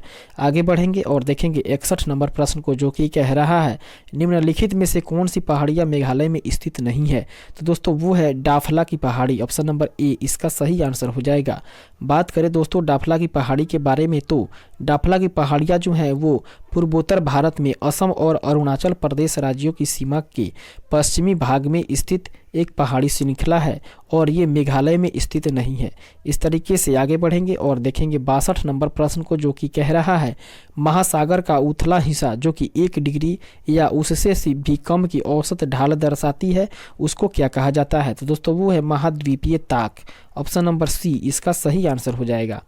देखते हैं इसके डिस्क्रिप्शन को, इसके व्याख्यात्मक तथ्य को। तो कह रहा है महाद्वीपीय शेल्फ, जो कि महाद्वीपीय ताक के नाम से भी जाना जाता है, उसमें प्रत्येक महाद्वीपीय का विस्तृत सीमांत तो होता है जो कि अपेक्षाकृत उथले सागरों तथा खाड़ियों से घिरा होता है, और यह जो है वो महासागर का सबसे उथला भाग होता है, जिसकी औसतन प्रवणता जो है वो 1 डिग्री या इससे भी कम होती है। ये शेल्फ अत्यंत तीव्र ढाल पर समाप्त होता है, जिसे शेल्फ अवकाश भी कहा जाता है। आगे बढ़ेंगे और देखेंगे अगले प्रश्न को। 63 नंबर प्रश्न कह रहा है सिंधु नदी संधि 1960 के अनुसार भारत सिंधु नदी प्रणाली का कितना पानी इस्तेमाल कर सकता है। तो दोस्तों वो केवल 20% पानी ही इस्तेमाल कर सकता है। ऑप्शन नंबर ए इसका सही आंसर हो जाएगा। देखते हैं इसके डिस्क्रिप्शन को, इसके व्याख्यात्मक तथ्य के बारे में। तो कह रहा है सिंधु नदी संधि 1960 के प्रावधानों के अनुसार सिंधु नदी के कुल पानी का केवल 20% का उपयोग भारत के द्वारा किया जा सकता है, और शेष 80% जो पानी है वो पाकिस्तान उसका यूज करेगा। आगे बढ़ेंगे और देखते हैं 64 नंबर प्रश्न को, जो कि कह रहा है निम्नलिखित में से किस महासागर के मध्य में टोरेंस जल डमरू मध्य स्थित है। तो दोस्तों टोरेंस जल डमरू जो है वो स्थित है दोस्तों आपका प्रशांत महासागर में। ऑप्शन नंबर ए इसका सही आंसर हो जाएगा। देखते हैं इसके व्याख्यात्मक तथ्य के बारे में, जो कि कह रहा है टोरेंस जल डमरू मध्य ऑस्ट्रेलिया और न्यू गिनी के बीच एक जल डमरू मध्य है, जो कि प्रशांत महासागर में स्थित है। इसके साथ ही आगे बढ़ेंगे और देखेंगे 65 नंबर प्रश्न को, जो कि कह रहा है Salal hydro electric power station निम्नलिखित में से किस नदी पर बनाया गया है। दोस्तों वो बनाया गया है चिनाब नदी पर। ऑप्शन नंबर बी इसका सही आंसर हो जाएगा। नेक्स्ट देखेंगे इसके व्याख्यात्मक तथ्य को। तो कह रहा है Salal hydro electric power station Bharat के जम्मू कश्मीर राज्य में चिनाब नदी पर स्थापित एक जल विद्युत परियोजना है। आगे बढ़ेंगे देखेंगे 66 नंबर प्रश्न को, जो कि कह रहा है निम्नलिखित में से कौन भारत का सर्वोच्च अर्थात सबसे ऊंचा बांध है। तो दोस्तों वो है टिहरी बांध, जो कि उत्तराखंड राज्य में स्थित है। इसका सही आंसर होगा ऑप्शन नंबर सी। देखते हैं दोस्तों इसके व्याख्यात्मक तथ्य को, जो कि कह रहा है टिहरी बांध 260 मीटर लगभग की ऊंचाई पर स्थित है, जो कि उत्तराखंड राज्य में भागीरथी नदी पर बनाया गया है, और यह सबसे ऊंचा बांध है। इस तरीके से आगे बढ़ेंगे और देखेंगे अगले प्रश्न को। 67 नंबर प्रश्न कह रहा है गरबा एक लोक नृत्य है जिसकी उत्पत्ति कहाँ में हुई है। तो दोस्तों गरबा जो लोक नृत्य है उसकी उत्पत्ति गुजरात में हुई है। यहाँ पे गुजरात आ जाएगा दोस्तों। देखते हैं इसके ऑप्शंस को। इस तरीके से इसका सही आंसर होगा ऑप्शन नंबर डी अर्थात गुजरात में। देखते हैं इसके व्याख्यात्मक तथ्य को। तो कह रहा है गरबा जो है वो एक लोक नृत्य है जिसकी उत्पत्ति गुजरात में हुई है, जो कि गुजरात का प्रसिद्ध लोक नृत्य है। दोस्तों राजस्थान का जो लोक नृत्य है वो घूमर नृत्य है। जबकि बात करें दोस्तों बिहार की लोक नृत्य की तो वो है जाट जाटिन और विदेशिया नृत्य। आगे बढ़ेंगे और देखेंगे 68 नंबर प्रश्न को, जो कि कह रहा है इलाहाबाद के पास कहाँ पर दोस्तों एक परिष्कृत जल संचयन प्रणाली थी, जो कि प्राचीन काल में भी गंगा नदी की बाढ़ के जल को नहर के द्वारा निकाल देती थी। तो दोस्तों वो है श्रृंगवेरपुर में, अर्थात ऑप्शन नंबर ए इसका सही आंसर हो जाएगा श्रृंगवेरपुर में। देखेंगे इसके डिस्क्रिप्शन को, जो कि कह रहा है इलाहाबाद के पास श्रृंगवेरपुर स्थान में एक परिष्कृत जल संचयन प्रणाली थी, जो कि प्राचीन काल में भी गंगा नदी के बाढ़ के जल की नहर के द्वारा बाहर निकाल देती थी। आगे बढ़ेंगे और देखेंगे 69 नंबर प्रश्न को, जो कि कह रहा है भारत में हिम तेंदुआ अर्थात स्नो लेपर्ड परियोजना की शुरुआत जो है वो 2009 ईस्वी में की गई थी। ऑप्शन नंबर डी इसका सही आंसर हो जाएगा। देखते हैं इसके डिस्क्रिप्शन को, जो कि कह रहा है हिम तेंदुआ परियोजना अर्थात प्रोजेक्ट स्नो लेपर्ड की शुरुआत जो है वो 2009 ईस्वी में की गई थी, और यह उन राज्यों में शुरू की गई थी जहां पर हिम तेंदुओं की आबादी पाई जाती है। आगे बढ़ेंगे और देखेंगे 70 नंबर प्रश्न को, जो कि कह रहा है निम्नलिखित में से कौन सा राज्य जो है वो यमुना नदी के जल ग्रहण क्षेत्र के अंतर्गत आता है। दोस्तों वो है उत्तराखंड। ऑप्शन नंबर बी इसका सही आंसर हो जाएगा। देखते हैं इसके डिस्क्रिप्शन को। तो कह रहा है उत्तराखंड राज्य यमुना नदी के जल ग्रहण क्षेत्र के अंतर्गत आता है। आगे बढ़ेंगे और देखेंगे 71 नंबर प्रश्न को, जो कि कह रहा है निम्नलिखित में से किस राज्य में आबेर पहाड़ियाँ स्थित है। तो दोस्तों बात करें आबेर पहाड़ियाँ का तो पहला ऑप्शन है ऑप्शन नंबर ए अर्थात अरुणाचल प्रदेश, दूसरा है पश्चिम बंगाल, तीसरा है ऑप्शन सी में असम, जबकि डी ऑप्शन कह रहा है सिक्किम। तो इसका सही आंसर हो जाएगा ऑप्शन नंबर सी अर्थात असम। दोस्तों आबेर पहाड़ी जो है वो भारत के असम राज्य में पाई जाती है और यहाँ पर आबोर जनजाति मुख्य रूप से निवास करती है। आगे बढ़ेंगे और देखेंगे 72 नंबर प्रश्न को, जो कि कह रहा है तलाजा गुफाएं किस राज्य में स्थित हैं। तो दोस्तों वो है गुजरात में स्थित। ऑप्शन नंबर ए इसका सही आंसर हो जाएगा। देखते हैं इसके व्याख्यात्मक तथ्य को। तो कह रहा है दोस्तों तलाजा गुफाएं जो हैं वो भारत के गुजरात राज्य के भावनगर जिले में तलाजा में स्थित है। दोस्तों चट्टानों को काटकर दोस्तों बनाया गया है, सुनसान शंक्वाकार चट्टानों में उकेरा गया है। दोस्तों इसमें लगभग 20 गुफाएं हैं। और बात करें दोस्तों अगले प्रश्न की, तो 73 नंबर प्रश्न कह रहा है निम्नलिखित में से कौन सा वनों की कटाई का परिणाम नहीं है। तो दोस्तों वो है वायुमंडल में ऑक्सीजन के स्तर में वृद्धि। ऑप्शन नंबर ए इसका सही आंसर हो जाएगा। दोस्तों वन के कटाई करने पर जो है वो भूजल के स्तर में कमी हो जाती है और पृथ्वी पर प्रदूषण के स्तर भी बढ़ जाते हैं, जबकि प्रकृति के समग्र संतुलन में गड़बड़ी भी हो जाती है। लेकिन वहीं बात करें दोस्तों वायुमंडल में ऑक्सीजन के स्तर में वृद्धि नहीं होती है। तो दोस्तों इसका सही आंसर हो जाएगा ऑप्शन नंबर ए। अर्थात प्रश्न ये कह रहा है कि निम्नलिखित में से कौन सी स्थिति हो जाती है, अर्थात कौन सी वनों की कटाई का परिणाम नहीं है। तो दोस्तों वन की जब कटाई होती है तो ऑक्सीजन जो है वो वायुमंडल में कम हो जाती है, लेकिन यहाँ पे कह रहा है कि ऑक्सीजन में दोस्तों वायुमंडल में जो है ऑक्सीजन के स्तर में वृद्धि हो जाती है। अर्थात इसका सही आंसर होगा ऑप्शन नंबर ए। देखते हैं इसके डिस्क्रिप्शन को, जो कि कह रहा है वनों की कटाई का परिणाम उचित नहीं है कि अगर वन नहीं काटे जाएंगे तो वायुमंडल में ऑक्सीजन अर्थात O2 के स्तर में वृद्धि होगी। दोस्तों आगे बढ़ेंगे और देखेंगे 74 नंबर प्रश्न को, जो कि कह रहा है सरयू नदी किस नदी की सहायक नदी है। तो दोस्तों सरयू नदी जो है वो शारदा नदी की सहायक नदी है। ऑप्शन नंबर ए इसका सही आंसर हो जाएगा। देखते हैं इसके व्याख्यात्मक तथ्य को। तो कह रहा है सरयू नदी शारदा नदी की प्रमुख सहायक नदी के रूप में मानी जाती है। इस तरीके से 75 नंबर प्रश्न कह रहा है भारत के पंजाब से निकलने वाली 5 नदियां पाकिस्तान में मिठनकोट में किस नदी में मिल जाती है। तो दोस्तों वो है सिंधु नदी में मिलती है। ऑप्शन नंबर बी इसका सही आंसर हो जाएगा। देखते हैं इसके व्याख्यात्मक तथ्य को। कह रहा है भारत के पंजाब से निकलने वाली 5 नदियां हैं दोस्तों झेलम, चिनाब, रावी, ब्यास और सतलुज, जो कि पाकिस्तान के मिठनकोट के पास सिंध में जाकर के मिल जाती है। इस तरीके से आगे बढ़ेंगे और 76 नंबर प्रश्न को देखेंगे। कह रहा है होगेनकल दोस्तों होगेनकल जो है वो जलप्रपात किस राज्य में स्थित है। तो दोस्तों वो है तमिलनाडु राज्य में स्थित। ऑप्शन नंबर डी इसका सही आंसर हो जाएगा। देखते हैं इसके व्याख्यात्मक तथ्य को। होगेनकल जलप्रपात भारत के तमिलनाडु राज्य की धर्मपुरी जिले और कर्नाटक राज्य के कावेरी नदी पर स्थित एक जलप्रपात है। आगे बढ़ेंगे और देखेंगे 77 नंबर प्रश्न को, जो कि कह रहा है महानदी के बारे में निम्नलिखित में से कौन सा कथन गलत है। तो दोस्तों बात करें कथन जो गलत है वो है दोस्तों कि यह अरब सागर में जाकर के मिल जाती है। यह कथन गलत है। इस तरीके से इसका सही आंसर होगा ऑप्शन नंबर डी।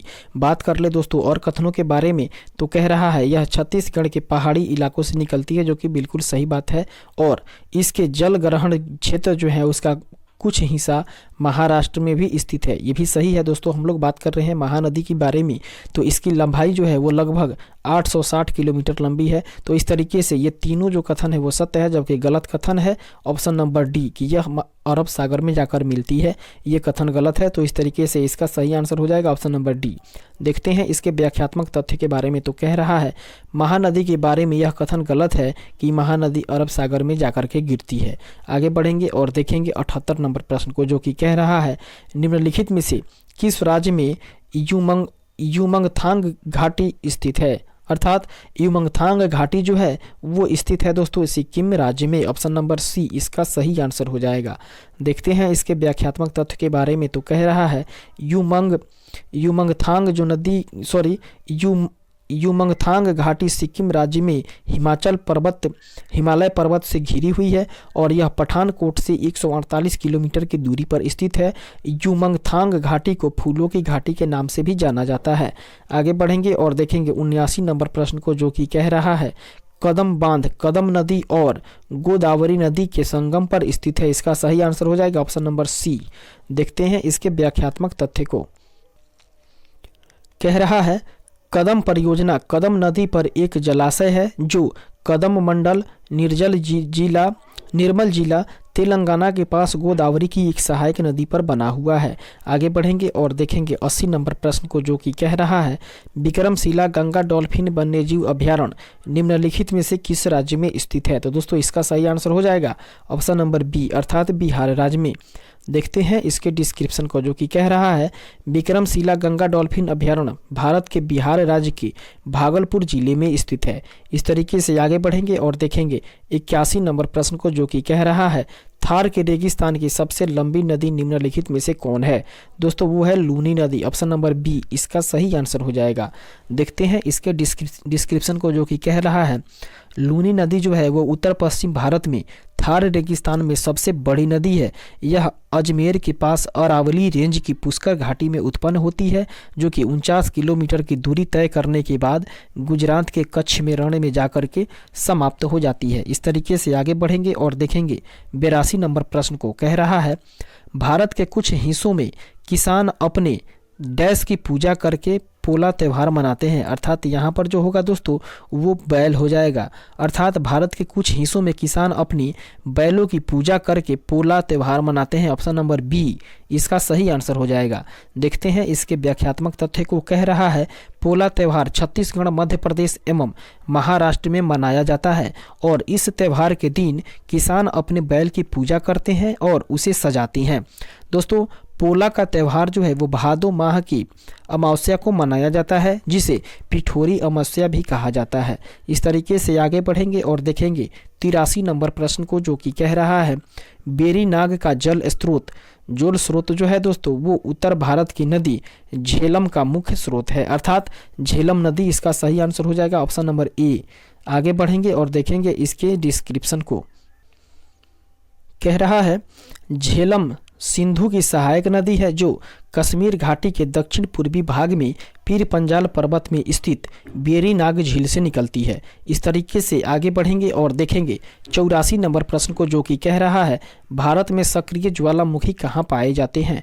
तो दोस्तों इसका सही आंसर हो जाएगा अंडमान और निकोबार, ऑप्शन नंबर ए इसका सही आंसर हो जाएगा। देखते हैं इसके व्याख्यात्मक तथ्य को, कह रहा है बैरन द्वीप जिसका निर्देशांक है 12 डिग्री 16 मिनट नॉर्थ और 93 डिग्री 51 मिनट ईस्ट दोस्तों भारत का एकमात्र सक्रिय ज्वालामुखी है। यह अंडमान और निकोबार द्वीप समूह में स्थित है। अंतिम बार जो है यह ज्वालामुखी 28 मई 2005 ईस्वी को फटा हुआ था। आगे बढ़ेंगे और देखेंगे 85 नंबर प्रश्न को, जो कि कह रहा है गिद्ध संरक्षण एवं प्रजनन केंद्र निम्नलिखित में से कहाँ स्थित है। तो दोस्तों इसका सही आंसर हो जाएगा ऑप्शन नंबर ए अर्थात पिंजौर। देखते हैं इसके डिस्क्रिप्शन के बारे में, इसके व्याख्यात्मक तथ्य के बारे में। तो कह रहा है भारतीय गिद्ध संरक्षण एवं प्रजनन केंद्र भारत के हरियाणा राज्य के पिंजौर शहर में वीर शिकारगढ़ वन्य जीव अभयारण्य में स्थित है। दोस्तों 86 नंबर प्रश्न कह रहा है सरयू नदी निम्नलिखित में से किस राज्य में स्थित है। तो दोस्तों बात करें सरयू नदी की तो वो उत्तराखंड में स्थित है। ऑप्शन नंबर डी इसका सही आंसर हो जाएगा। देखते हैं दोस्तों इसके डिस्क्रिप्शन को, तो कह रहा है सरयू नदी जो है वो उत्तराखंड राज्य के मध्य कुमाऊं क्षेत्र की एक प्रमुख नदी है और यह काली नदी की सबसे बड़ी सहायक नदी है। सरमूल से निकलने वाली सरयू जो है वो कपकोट, बागेश्वर, सेराघाट और रामेश्वर से बहते हुए पंचेश्वर में काली नदी में जाकर के गिर जाती है। तो इस तरीके से आगे बढ़ेंगे और देखेंगे 87 नंबर प्रश्न को, जो कि कह रहा है निम्नलिखित में से कौन सा पारिस्थितिकी तंत्र का एक अजैविक घटक नहीं है। तो दोस्तों वो है जीवित जीव, ऑप्शन नंबर सी इसका सही आंसर हो जाएगा। आगे बढ़ेंगे और देखेंगे इसके डिस्क्रिप्शन को, कह रहा है पारिस्थितिकी तंत्र का एक अजैविक घटक जीवित जीव नहीं है। आगे बढ़ेंगे और देखेंगे 88 नंबर प्रश्न को, कह रहा है वैकल्पिक पंक्तियों में उगाई जाने वाली विभिन्न फसलें निम्न का उदाहरण है। इसका सही आंसर हो जाएगा ऑप्शन नंबर ए अर्थात अंतर फसल। देखते हैं इसके डिस्क्रिप्शन को, कह रहा है वैकल्पिक पंक्तियों में उगाई जाने वाली फसल अंतर फसल है। दोस्तों इस फसल में एक ही खेती में 2 या उससे अधिक फसल एक साथ उगा सकते हैं। आगे बढ़ेंगे और देखेंगे 89 नंबर प्रश्न को, जो कि कह रहा है निम्न में से क्या मिट्टी को उपजाऊ बनाता है। तो दोस्तों मिट्टी को उपजाऊ बनाने के लिए खनिजों और कार्बनिक पदार्थों का सही मिश्रण होना चाहिए। ऑप्शन नंबर ए इसका सही आंसर हो जाएगा। देखते हैं इसके व्याख्यात्मक तथ्य को, कह रहा है खनिजों और कार्बनिक पदार्थों का सही मिश्रण मिट्टी को उपजाऊ बनाते हैं। बढ़ते हैं आगे और देखते हैं अगले प्रश्न को। 90 नंबर प्रश्न कह रहा है दोस्तों, मृदा प्रबंधन और फसल चक्र खरपतवार और कीट नियंत्रण और फसलों की वृद्धि और खाद्य उत्पादन में महत्वपूर्ण भूमिका निभाने वाली जलवायु के अध्ययन से संबंधित विज्ञान को क्या कहा जाता है? तो दोस्तों उसको कहा जाता है सस्य विज्ञान अर्थात एग्रोनॉमी। ऑप्शन नंबर ए इसका सही आंसर हो जाएगा। देखते हैं इसके डिस्क्रिप्शन को। कह रहा है सस्य विज्ञान जो है वो कृषि की एक शाखा है जिसमें फसल उत्पादन एवं मृदा प्रबंधन इत्यादि क्रियाओं के सिद्धांत का अध्ययन किया जाता है। आगे बढ़ेंगे और देखेंगे 91 नंबर प्रश्न को। 91 नंबर प्रश्न जो है वो कह रहा है पृथ्वी की सतह के नीचे सबसे नजदीकी खनिज केवल डैश प्रक्रिया द्वारा खोदकर बाहर निकाला जा सकता है। तो दोस्तों वो है, इसका सही आंसर हो जाएगा ऑप्शन नंबर डी अर्थात उत्खनन कोरिंग के द्वारा। आगे बढ़ेंगे और देखेंगे इसके डिस्क्रिप्शन को। कह रहा है पृथ्वी की सतह के नीचे सबसे नजदीकी खनिज उत्खनन प्रक्रिया है। दोस्तों पुरातत्व विज्ञान में उत्खनन का सर्वाधिक प्रयोग होता है।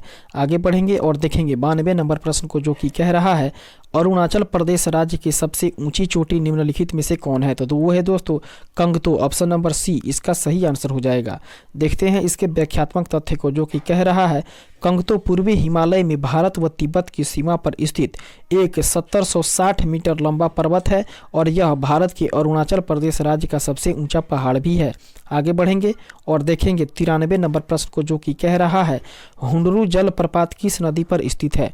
दोस्तों वो है सुवर्ण रेखा नदी पर। ऑप्शन नंबर ए इसका सही आंसर हो जाएगा।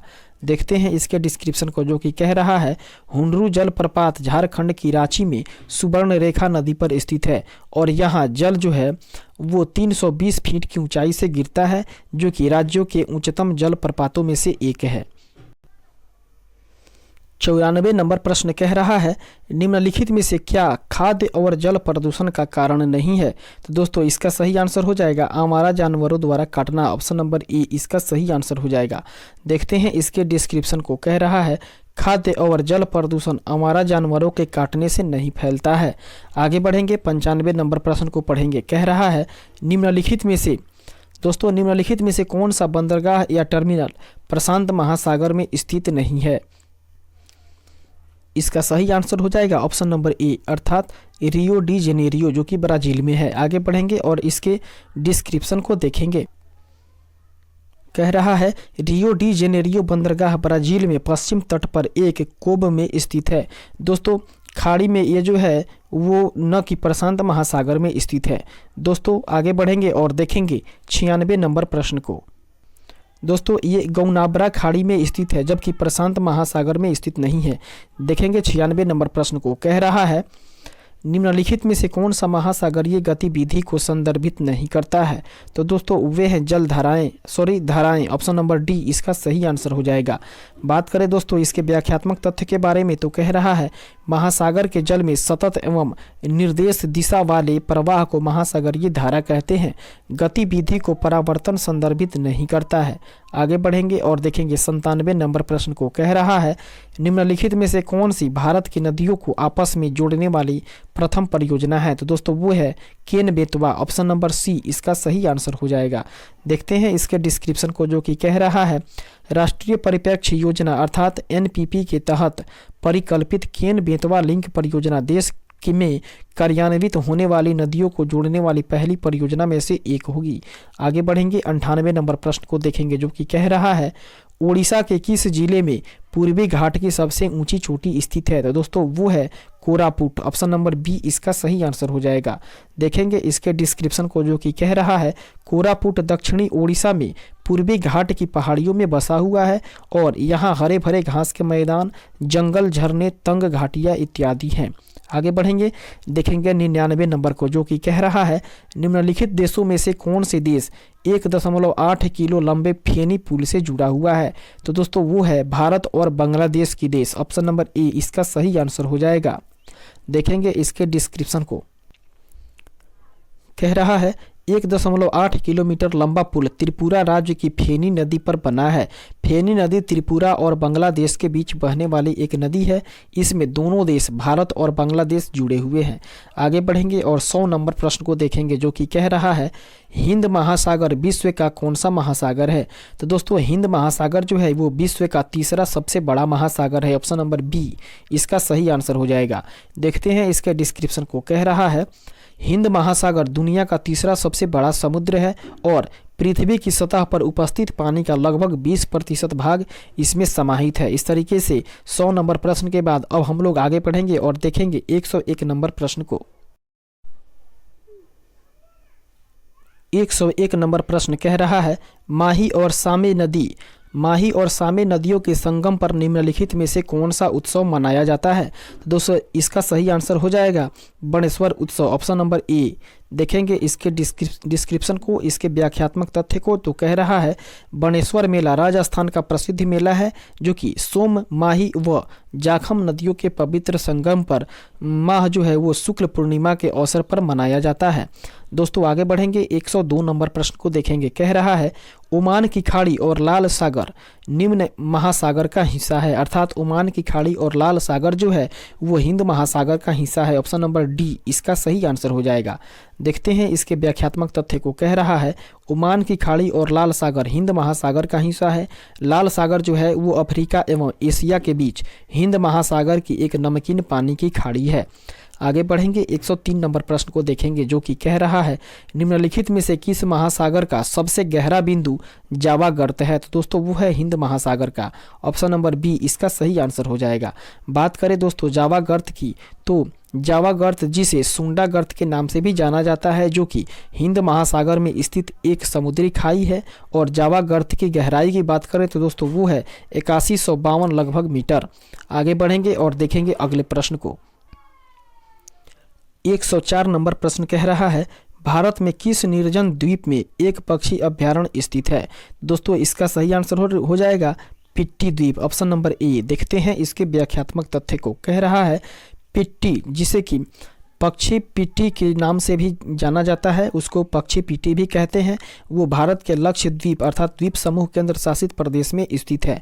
दोस्तों यह जो है वो द्वीप का छोटे आकार का द्वीप है और इस पर कई पक्षी अंडे देने के लिए आते हैं, इसलिए इसे जो है एक पक्षी अभ्यारण्य भी कहा जाता है।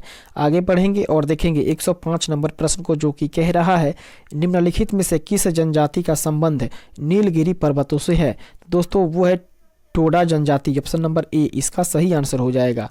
देखते हैं इसके व्याख्यात्मक तथ्य को। कह रहा है टोडा जनजाति भारत में नीलगिरी पहाड़ियों दक्षिण भारत तमिलनाडु में पाई जाती है। आगे बढ़ेंगे और देखेंगे 106 नंबर प्रश्न को। कह रहा है भारत म्यांमार सीमा पर निम्न में से कौन सी पहाड़ी भारत के पूर्वी पहाड़ी इलाकों में मिजो हिल्स और मणिपुर हिल्स को जोड़ती है। दोस्तों वो है चीन। ऑप्शन नंबर डी इसका सही आंसर हो जाएगा। देखते हैं इसके व्याख्यात्मक तथ्य को। कह रहा है चीन हिल्स जो है वो उत्तर पश्चिम म्यांमार अर्थात बर्मा में पहाड़ी क्षेत्र जो कि भारत की सीमा के साथ फैला हुआ है, जो मिजो हिल्स और मणिपुर हिल्स को आपस में जोड़ती है। इस तरीके से आगे बढ़ेंगे और 107 नंबर प्रश्न को देखेंगे। कह रहा है अरावली पर्वतमाला की सबसे ऊंची चोटी कहाँ पर स्थित है। तो दोस्तों वो है राजस्थान में। ऑप्शन नंबर ए इसका सही आंसर हो जाएगा। बात करें दोस्तों अरावली पर्वतमाला के सर्वोच्च शिखर जो है वो राजस्थान के सिरोही जिलों में गुरु शिखर के नाम से जाना जाता है जो कि माउंट आबू में स्थित है। आगे बढ़ेंगे और देखेंगे अगले प्रश्न को। 108 नंबर प्रश्न है। कह रहा है जवाई बांध जवाई नदी पर निर्मित एक जलाशय है, वह इनमें से किसकी सहायक नदी है। तो दोस्तों वो है लूनी नदी की सहायक नदी। ऑप्शन नंबर डी इसका सही आंसर हो जाएगा।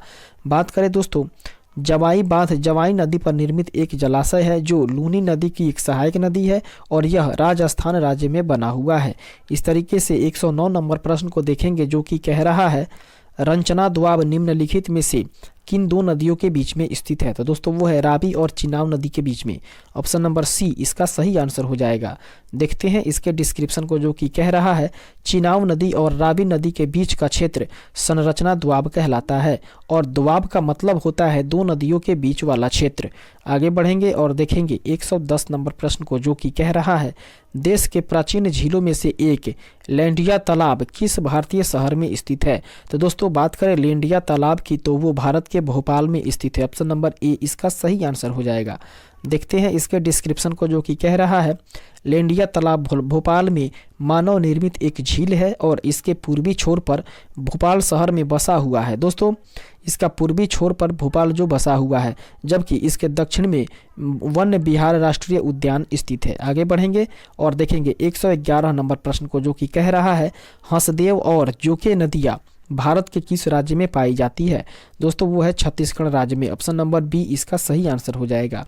देखते हैं इसके डिस्क्रिप्शन को, जो कि कह रहा है हंसदेव और जोके नदियाँ भारत के छत्तीसगढ़ राज्य में स्थित है और यह दोनों नदियाँ महानदी की सहायक नदी हुआ करती है। इस तरीके से आगे बढ़ेंगे और देखेंगे 112 नंबर प्रश्न को। चिल्का झील जो कि भारत के सबसे बड़ी खारे पानी की झील है, वो किस राज्य में स्थित है? तो दोस्तों वो है उड़ीसा राज्य में। देखते हैं इसके डिस्क्रिप्शन को, तो इस तरीके से इसका सही आंसर हो जाएगा ऑप्शन नंबर सी। देखते हैं कह रहा है चिल्का झील भारत की सबसे बड़ी खारे पानी की झील है और यह उड़ीसा राज्य में स्थित है। यह करीब 1000 वर्ग किलोमीटर के क्षेत्र में फैली हुई है। इस तरीके से आगे बढ़ेंगे और देखेंगे 113 नंबर प्रश्न को, जो कि कह रहा है कुलिक पक्षी अभ्यारण्य निम्नलिखित में से किस राज्य में स्थित है? दोस्तों वो है पश्चिम बंगाल में। ऑप्शन नंबर ए इसका सही आंसर हो जाएगा। कह रहा है रायगंज वन्य जीव अभ्यारण्य को कुलिक पक्षी अभ्यारण्य के रूप में भी जाना जाता है, जो कि पश्चिम बंगाल के दिनाजपुर जिले में रायगंज के पास स्थित है। इस तरीके से आगे बढ़ेंगे और देखेंगे 114 नंबर प्रश्न को, जो कि कह रहा है बंगाल टाइगर को वर्ष 1972 ईस्वी में ही भारत का राष्ट्रीय पशु स्वीकार किया गया है। दोस्तों इसका सही आंसर होगा ऑप्शन नंबर सी। देखते हैं इसके डिस्क्रिप्शन को, जो कि कह रहा है बंगाल टाइगर को 18 नवंबर 1972 ईस्वी को ही राष्ट्रीय पशु स्वीकार किया गया था। आगे बढ़ेंगे 115 नंबर प्रश्न को देखेंगे। कह रहा है निम्नलिखित में से कौन सा बांध है सुवर्ण रेखा नदी पर बनाया गया है? दोस्तों इसका सही आंसर हो जाएगा ऑप्शन नंबर ए अर्थात चांडिल बांध। देखते हैं इसके डिस्क्रिप्शन को, जो कि कह रहा है चांडिल बांध सुवर्ण रेखा नदी पर स्थित है और यह बांध जो है वह सुंदरता का एक स्थान रखता है। दोस्तों यह बांध झारखंड राज्य में स्थित है। इस तरीके से आगे बढ़ेंगे और देखेंगे 16 नंबर प्रश्न को। 116 नंबर प्रश्न कह रहा है निम्नलिखित में से कौन सी भारतीय मलिन बस्ती विश्व की सबसे बड़ी मलिन बस्तियों अर्थात झोपड़पट्टियों में से एक है? तो इसका सही आंसर हो जाएगा दोस्तों धारावी। ऑप्शन नंबर डी इसका सही आंसर हो जाएगा। देखते हैं इसके डिस्क्रिप्शन को। दोस्तों बात करें धारावी की, तो ये एक मुंबई का क्षेत्र है, जो कि एक झुग्गी बस्ती है और यह बस्ती जो है वो सबसे गंदी बस्तियों में गिना जाता है। इस तरीके से आगे बढ़ेंगे और देखेंगे 117 नंबर प्रश्न को, जो कि कह रहा है निम्नलिखित में से किस राज्य में जन्म के समय जीवन प्रत्याशा सबसे अधिक है? दोस्तों वो है केरल की। ऑप्शन नंबर डी इसका सही आंसर हो जाएगा। जन्म प्रत्याशा जो है वो सबसे अधिक है। देखते हैं इसके डिस्क्रिप्शन को, जो कि कह रहा है जन्म के समय जीवन प्रत्याशा सबसे अधिक केरल राज्य में, जो कि 74.9 वर्ष पुरुषों में, जबकि 72 और महिलाओं में 77.8% है। आगे बढ़ेंगे और देखेंगे 118 नंबर प्रश्न का, जो कि कह रहा है भारत की निम्नलिखित में से किस झील को रामसर स्थलों में शामिल नहीं किया गया है? दोस्तों वो है डल झील। ऑप्शन नंबर ए इसका सही आंसर हो जाएगा। देखते हैं दोस्तों इसके डिस्क्रिप्शन को, जो कि कह रहा है डल झील को रामसर स्थलों में शामिल नहीं किया गया है। यह झील जो है वो जम्मू कश्मीर राज्य में स्थित है। इस तरीके से आगे बढ़ेंगे और 119 नंबर प्रश्न को देखेंगे। कह रहा है काबिनी नदी इनमें से किस नदी की महत्वपूर्ण सहायक नदी है? दोस्तों वो है कावेरी की। ऑप्शन नंबर ए इसका सही आंसर हो जाएगा। देखते हैं इसके डिस्क्रिप्शन के बारे में तो कह रहा है काबिनी नदी, जिसे कि कपिला नदी के नाम से भी जाना जाता है, यह भारत के केरल और कर्नाटक राज्य में बहने वाली एक नदी है जो कि कावेरी नदी की एक सहायक नदी है। आगे बढ़ते हैं 120 नंबर प्रश्न को देखते हैं। कह रहा है निम्नलिखित में से कौन सी प्रायद्वीपीय नदी भारत की पूर्व से पश्चिम की ओर बहने वाली सबसे बड़ी नदी है? दोस्तों वो है नर्मदा नदी। ऑप्शन नंबर ए इसका सही आंसर हो जाएगा। देखते हैं इसके डिस्क्रिप्शन को, जो कि कह रहा है नर्मदा नदी, जिसे कि रोवा के नाम से भी जाना जाता है, जो पूर्व में पश्चिम की ओर बहती है। यह नदी जो है वो मध्य प्रदेश में अमरकंटक से निकलती है और खंभात की खाड़ी में जाकर के गिर जाती है। तो इस तरीके से आगे बढ़ेंगे और देखेंगे नेक्स्ट इंपॉर्टेंट क्वेश्चन को। 121 नंबर प्रश्न कह रहा है मुरलेन राष्ट्रीय उद्यान निम्नलिखित में से किस राज्य में स्थित है? तो दोस्तों वो है मिजोरम राज्य में। ऑप्शन नंबर ए इसका सही आंसर हो जाएगा। देखते हैं इसके डिस्क्रिप्शन को, जो कि कह रहा है मुरलेन राष्ट्रीय उद्यान भारत के मिजोरम राज्य के चम्फाई जिले में स्थित एक राष्ट्रीय उद्यान है और म्यांमार के साथ भारत के अंतर्राष्ट्रीय सीमा के साथ भी लगा हुआ है। इस तरीके से आगे बढ़ेंगे और देखेंगे 122 नंबर प्रश्न को, जो कि कह रहा है सिरोही, जिसे कि सिरोही भी कहा जाता है, वो राष्ट्रीय उद्यान निम्नलिखित में से किस राज्य में स्थित है? तो दोस्तों वो मणिपुर राज्य में स्थित है। ऑप्शन नंबर बी इसका सही आंसर हो जाएगा। देखते हैं इसके डिस्क्रिप्शन को, जो कि कह रहा है सिरोही राष्ट्रीय उद्यान भारत के मणिपुर राज्य में स्थित एक राष्ट्रीय उद्यान है, जिसे सन 1982 ईस्वी में स्थापित किया गया है।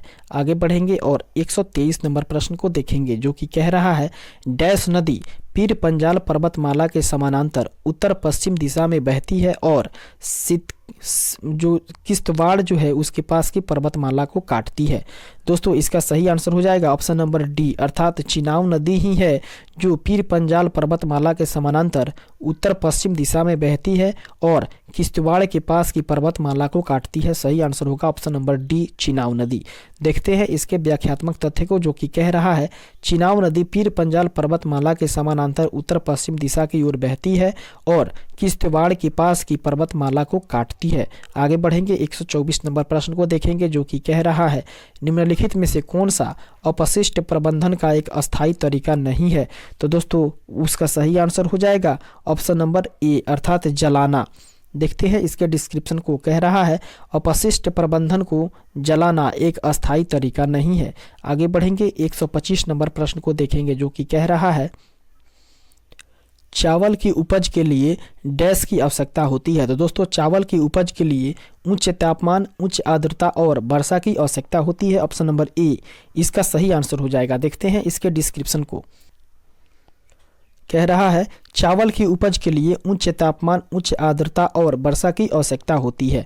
इस तरीके से आगे बढ़ेंगे और देखेंगे 126 नंबर प्रश्न को, जो कि कह रहा है सिमलीपाल राष्ट्रीय उद्यान निम्नलिखित में से किस राज्य में स्थित है?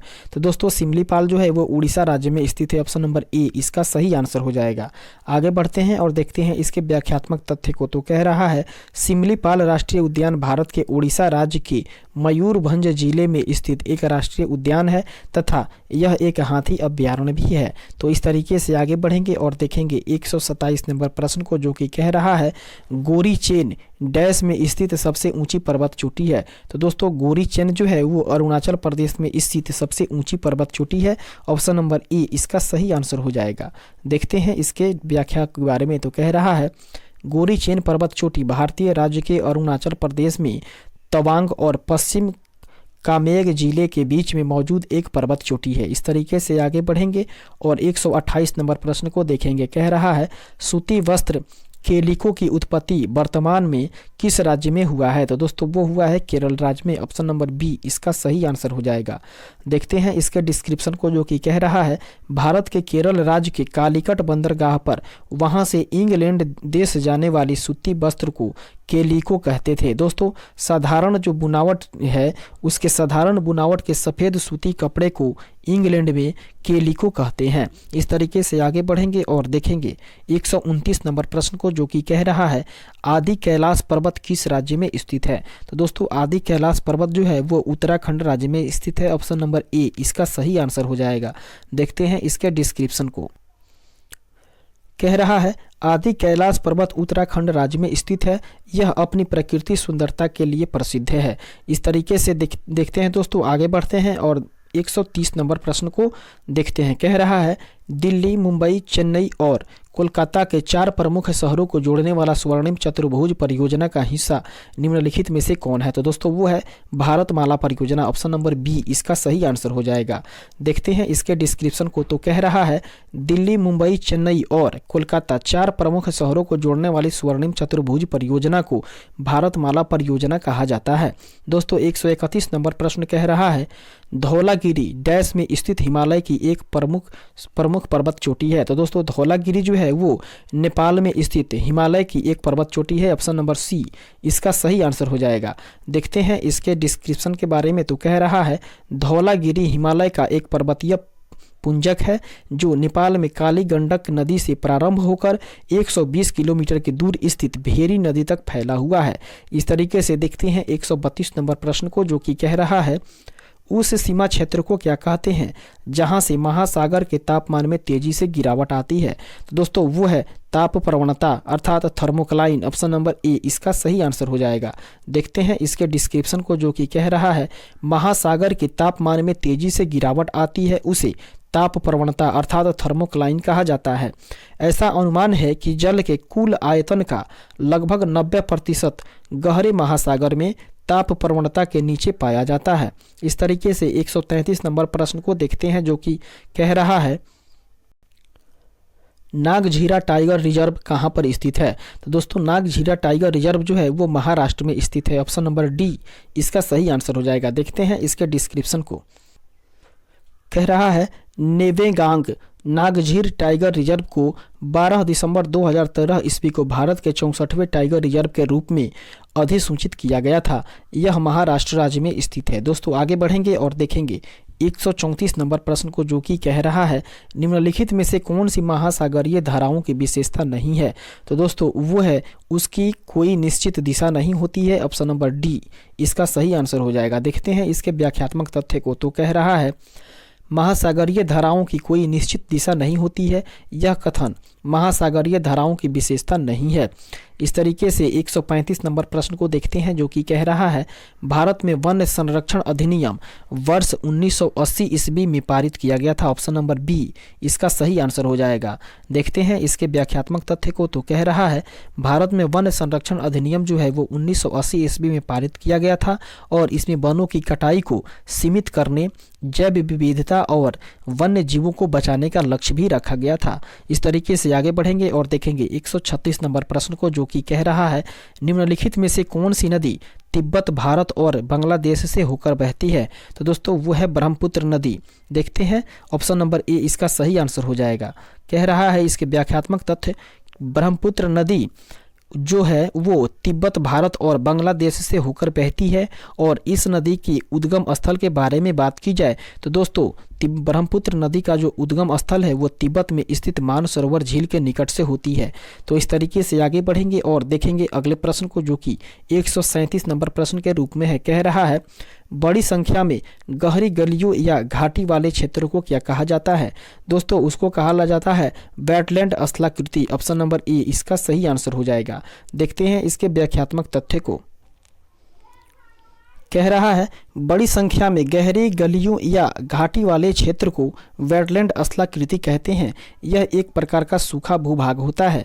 आगे बढ़ेंगे और 138 नंबर प्रश्न को देखेंगे, जो कि कह रहा है निम्नलिखित में से कौन सी स्थिति चाय बागानों को नुकसान पहुंचा सकती है? तो दोस्तों इसका सही आंसर होगा ऑप्शन नंबर डी अर्थात 35 डिग्री सी से अधिक का तापमान। आगे बढ़ेंगे इसके डिस्क्रिप्शन को देखेंगे, जो कि कह रहा है चाय बागानी खेती को नुकसान 35 डिग्री सेंटीग्रेड से अधिक तापमान पहुंचा सकता है।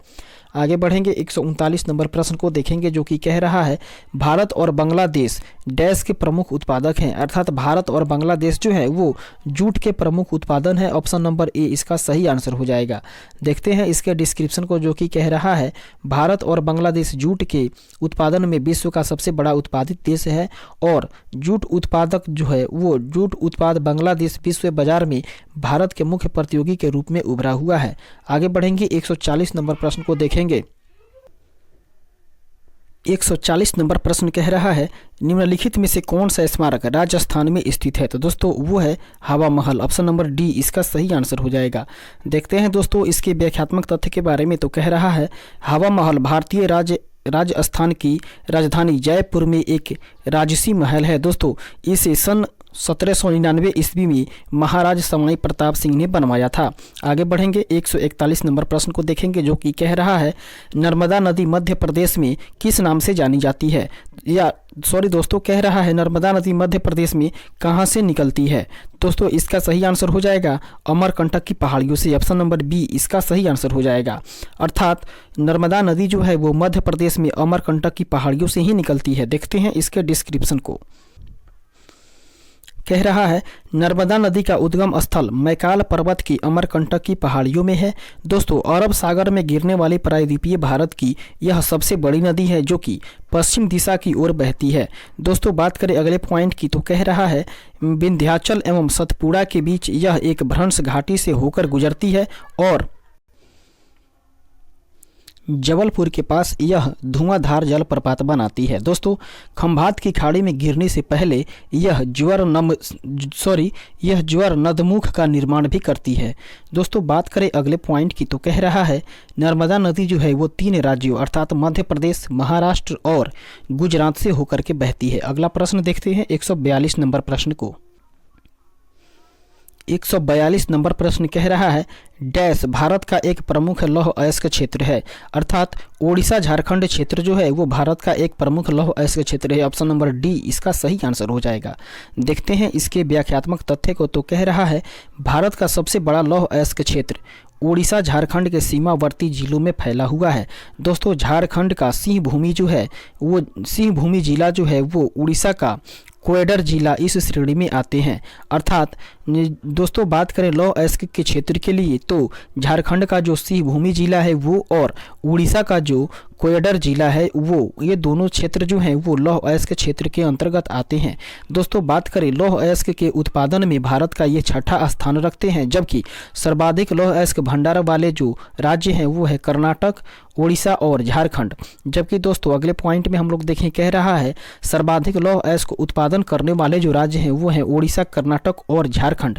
इस तरीके से आगे बढ़ेंगे और देखेंगे 143 नंबर प्रश्न को जो कि कह रहा है भारत देश का क्षेत्रफल के अनुसार सबसे छोटा राज्य जो है वो कौन है। तो दोस्तों वो है गोवा। ऑप्शन नंबर बी इसका सही आंसर हो जाएगा। देखते हैं इसके डिस्क्रिप्शन को जो कि कह रहा है भारत का सबसे छोटा राज्य क्षेत्रफल के अनुसार गोवा है, जो जिसका क्षेत्रफल जो है वो 3702 वर्ग किलोमीटर लगभग के बराबर है। दोस्तों भारत की जनसंख्या के अनुसार छोटा राज्य जो है वो सिक्किम है और गोवा जो है वो जनसंख्या के अनुसार भारत का चौथा सबसे छोटा राज्य है। इस तरीके से आगे बढ़ेंगे और देखते हैं नेक्स्ट क्वेश्चन को। 144 नंबर प्रश्न कह रहा है भारतीय रेगिस्तान डैश पश्चिमी क्षेत्र में स्थित है। अर्थात भारतीय रेगिस्तान जो है वो अरावली की पहाड़ियाँ पश्चिम क्षेत्र में स्थित है। ऑप्शन नंबर बी इसका सही आंसर हो जाएगा। देखते हैं इसके डिस्क्रिप्शन को जो कि कह रहा है भारतीय रेगिस्तान अरावली की पहाड़ियों के पश्चिमी क्षेत्र में स्थित है और भारतीय रेगिस्तान मुख्यतः अधिकांश तो राजस्थान में स्थित है, परंतु कुछ भाग जो है इसका वो हरियाणा, पंजाब, गुजरात राज्य में भी है। दोस्तों बात करें हम लोग अगले पॉइंट की तो कह रहा है भारतीय रेगिस्तान को थार मरुस्थल के नाम से भी जाना जाता है। दोस्तों रेगिस्तान में बहने वाली एकमात्र नदी जो लूनी है जो कि खारे पानी की नदी के रूप में जानी जाती है।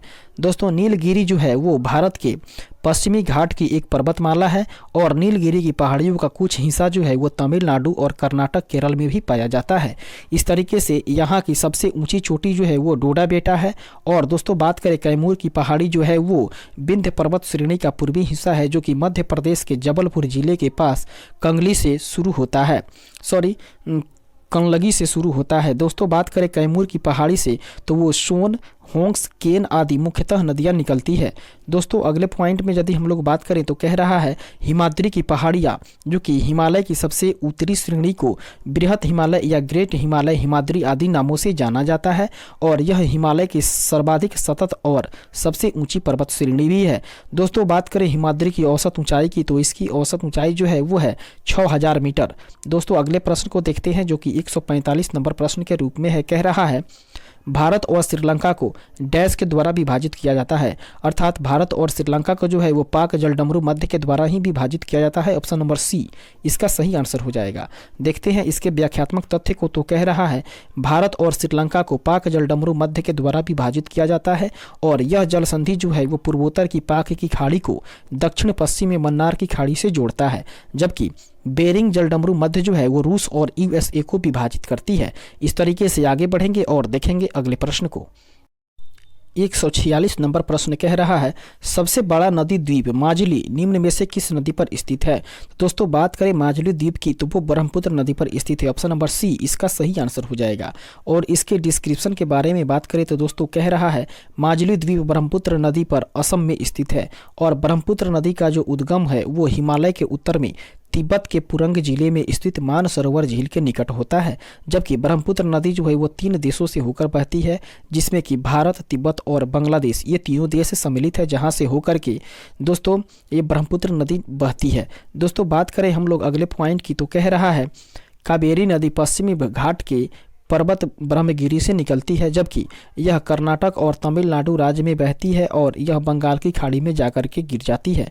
दोस्तों बात करें गोदावरी नदी की तो वो प्रायद्वीपीय भारत की सबसे लंबी नदी है। दोस्तों प्रश्न अगर पूछ ले कि प्रायद्वीपीय भारत की सबसे लंबी नदी तो वो है दोस्तों गोदावरी, जो कि पश्चिमी घाट की नासिक की पहाड़ियों में त्रयंबक से निकलती है और गोदावरी को ही दक्षिण भारत की वृद्ध गंगा कहा जाता है या दक्षिण भारत की गंगा कहा जाता है।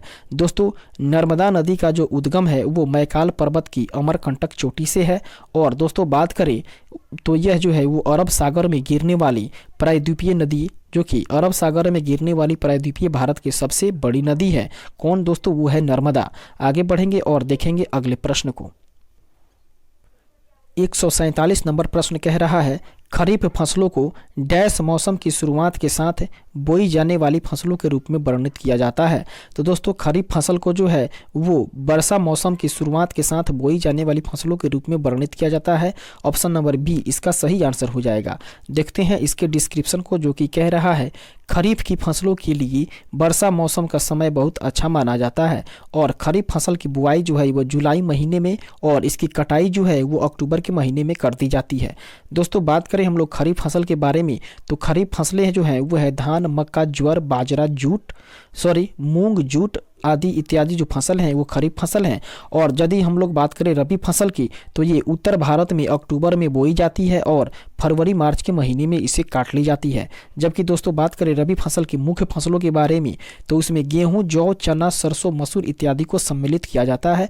और दोस्तों जायद फसल की यदि बात करें तो इस फसल की बुआई जो है वो मुख्यतः मार्च अप्रैल में की जाती है, जैसे कि तरबूज, ककड़ी, खीरा, करेला इत्यादि ये सब जो है वो जायद फसल के उदाहरण है। तो इस तरीके से आगे बढ़ेंगे और देखेंगे नेक्स्ट इंपॉर्टेंट क्वेश्चन को। 148 नंबर प्रश्न कह रहा है कथकली की जड़ें किस राज्य में है। तो दोस्तों कथकली की जो जड़ें हैं वो केरल राज्य में है। ऑप्शन नंबर डी इसका सही आंसर हो जाएगा। ये नृत्य से संबंधित जितने भी प्रश्न है दोस्तों वो बेहद ही महत्वपूर्ण है एसएससी जीडी एग्जाम के लिए, क्योंकि नृत्य से संबंधित प्रश्न को 1 या 2 प्रश्न रहना हर हाल में निश्चित तय है दोस्तों। तो इस तरीके से नृत्य जो है उसको भली भांति आप लोग देख लीजिएगा और इसका एक अलग वीडियो भी प्रोवाइड करवाया जाएगा जो कि नृत्य से संबंधित होगा। तो इस तरीके से हम लोग देखते हैं इसके व्याख्या के बारे में। कह रहा है कथकली केरल राज्य का जो है वो शास्त्रीय नृत्य है और तमिलनाडु राज्य का जो शास्त्रीय नृत्य है वो भरतनाट्यम है। जबकि दोस्तों बात करें हम लोग आंध्र प्रदेश राज्य की शास्त्रीय नृत्य की तो वहाँ अर्थात आंध्र प्रदेश की शास्त्रीय नृत्य कुचिपुड़ी को माना जाता है। इस तरीके से आगे बढ़ेंगे और देखेंगे 149 नंबर प्रश्न को, जो कि कह रहा है भारत के निम्नलिखित इस्पात संयंत्रों में से कौन सा संवैधानिक क्षेत्र के अंतर्गत नहीं आता है। तो दोस्तों वो है टिस्को। ऑप्शन नंबर सी इसका सही आंसर हो जाएगा। बात करें दोस्तों इसके डिस्क्रिप्शन के बारे में तो कह रहा है यह टिस्को इस्पात संयंत्र एक निजी क्षेत्र के अंतर्गत आता है और इसका निर्माण जो है वो 1907 ईस्वी में जमशेदपुर में जमशेद श्री टाटा जी के द्वारा किया गया था। दोस्तों बात करें दुर्गापुर स्टील संयंत्र का तो यह एक सार्वजनिक क्षेत्र के अंतर्गत आता है जो कि दुर्गापुर अर्थात पश्चिम बंगाल में स्थित है और इसका निर्माण जो है वो 1956 ईस्वी में ब्रिटेन के सहयोग से हुआ था। दोस्तों बात कर ले वहीं भिलाई इस्पात संयंत्र की तो वो 1955 ईस्वी में सोवियत संघ के सहयोग से छत्तीसगढ़ के भिलाई नामक स्थान पर किया गया था। और राउरकेला जो स्टील प्लांट है वो उड़ीसा राज्य में जर्मनी के सहयोग से दोस्तों वो 1961 ईस्वी में इसका निर्माण किया गया था। आगे बढ़ेंगे और देखेंगे 150 नंबर प्रश्न को, जो कि कह रहा है नीली क्रांति किससे संबंधित है। तो दोस्तों नीली क्रांति जो है वो मत्स्य उत्पादन से संबंधित है। ऑप्शन नंबर सी इसका सही आंसर हो जाएगा। देखते हैं इसके डिस्क्रिप्शन को, तो कह रहा है नीली क्रांति मत्स्य उत्पादन से संबंधित है और भारत में नीली क्रांति के जनक जो है वो अरुण कृष्णन और हीरालाल चौधरी को माना जाता है। इस तरीके से 151 नंबर प्रश्न को देखेंगे, जो कि कह रहा है लक्षद्वीप समूह डैश में स्थित है, अर्थात लक्षद्वीप समूह जो है वो अरब सागर में स्थित है। ऑप्शन नंबर डी इसका सही आंसर हो जाएगा। देखते हैं इसके डिस्क्रिप्शन को। कह रहा है लक्षद्वीप द्वीप समूह जो है वो अरब सागर में स्थित है और लक्षद्वीप भारत का एक केंद्र शासित प्रदेश है जो भारत के दक्षिण पश्चिम में 200 से 400 किलोमीटर की दूरी में स्थित एक द्वीप समूह है। दोस्तों लक्षद्वीप की राजधानी की बात की जाए तो लक्षद्वीप की राजधानी जो है वो कवारत्ती है और इस द्वीप में कुल मिलाकर 36 द्वीप हैं। दोस्तों प्रशांत महासागर जो है वो एशिया और अमेरिका को अलग करता है, जबकि यह विश्व का सबसे बड़ा तथा सबसे गहरा महासागर भी है। दोस्तों वहीं बात करें बंगाल की खाड़ी की, तो वो विश्व की सबसे बड़ी खाड़ी है और हिंद महासागर जो है वो दुनिया के तीसरी सबसे बड़ा समुद्र है और पृथ्वी पर उपस्थित पानी का लगभग 20% भाग जो है वो इसी में समाहित है, अर्थात हिंद महासागर में ही है।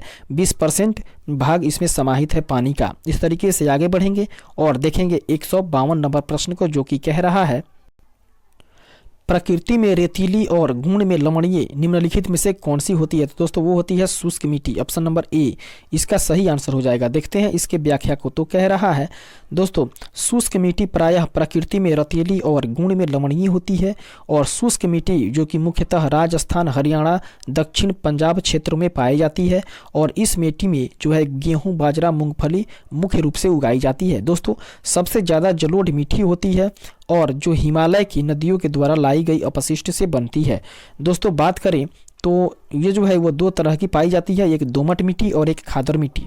दोस्तों यह गंगा और ब्रह्मपुत्र के मैदान में पाई जाती है और भाखराल अर्थात लैटेराइट मिट्टी जो है वो भारत में यह मिट्टी मेघालय पर्वत, उसके बाद में पश्चिम तथा पूर्वी घाट के क्षेत्रों में पाई जाती है। दोस्तों ये मिट्टी जो है वो लौह एवं अल्युमिनियम से समृद्ध होती है, परंतु इसमें नाइट्रोजन, पोटास, पोटेशियम इत्यादि जो है वो जैविक पदार्थ की कमी होती है।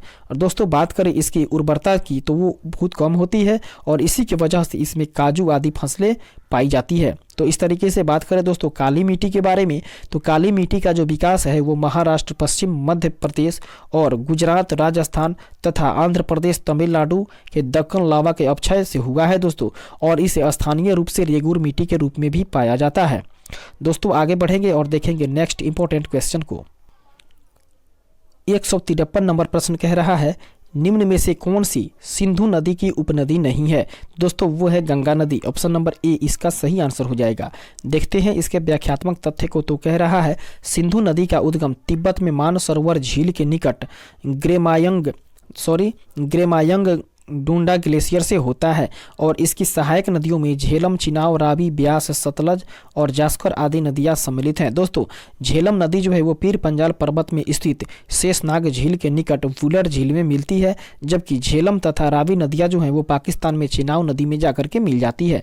इस तरीके से दोस्तों बात करें हम लोग गंगा नदी के उद्गम के बारे में, तो वह उत्तराखंड के उत्तरकाशी गोमुख के निकट से होता है और गंगा नदी जो है वो भारत की सबसे लंबी नदी है। और इसकी सहायक नदी के बारे में बात करें तो गंगा नदी की सहायक नदी है दोस्तों यमुना, सोन, घाघरा, गंडक और गोमती इत्यादि, ये सब इसकी सहायक नदियां हैं।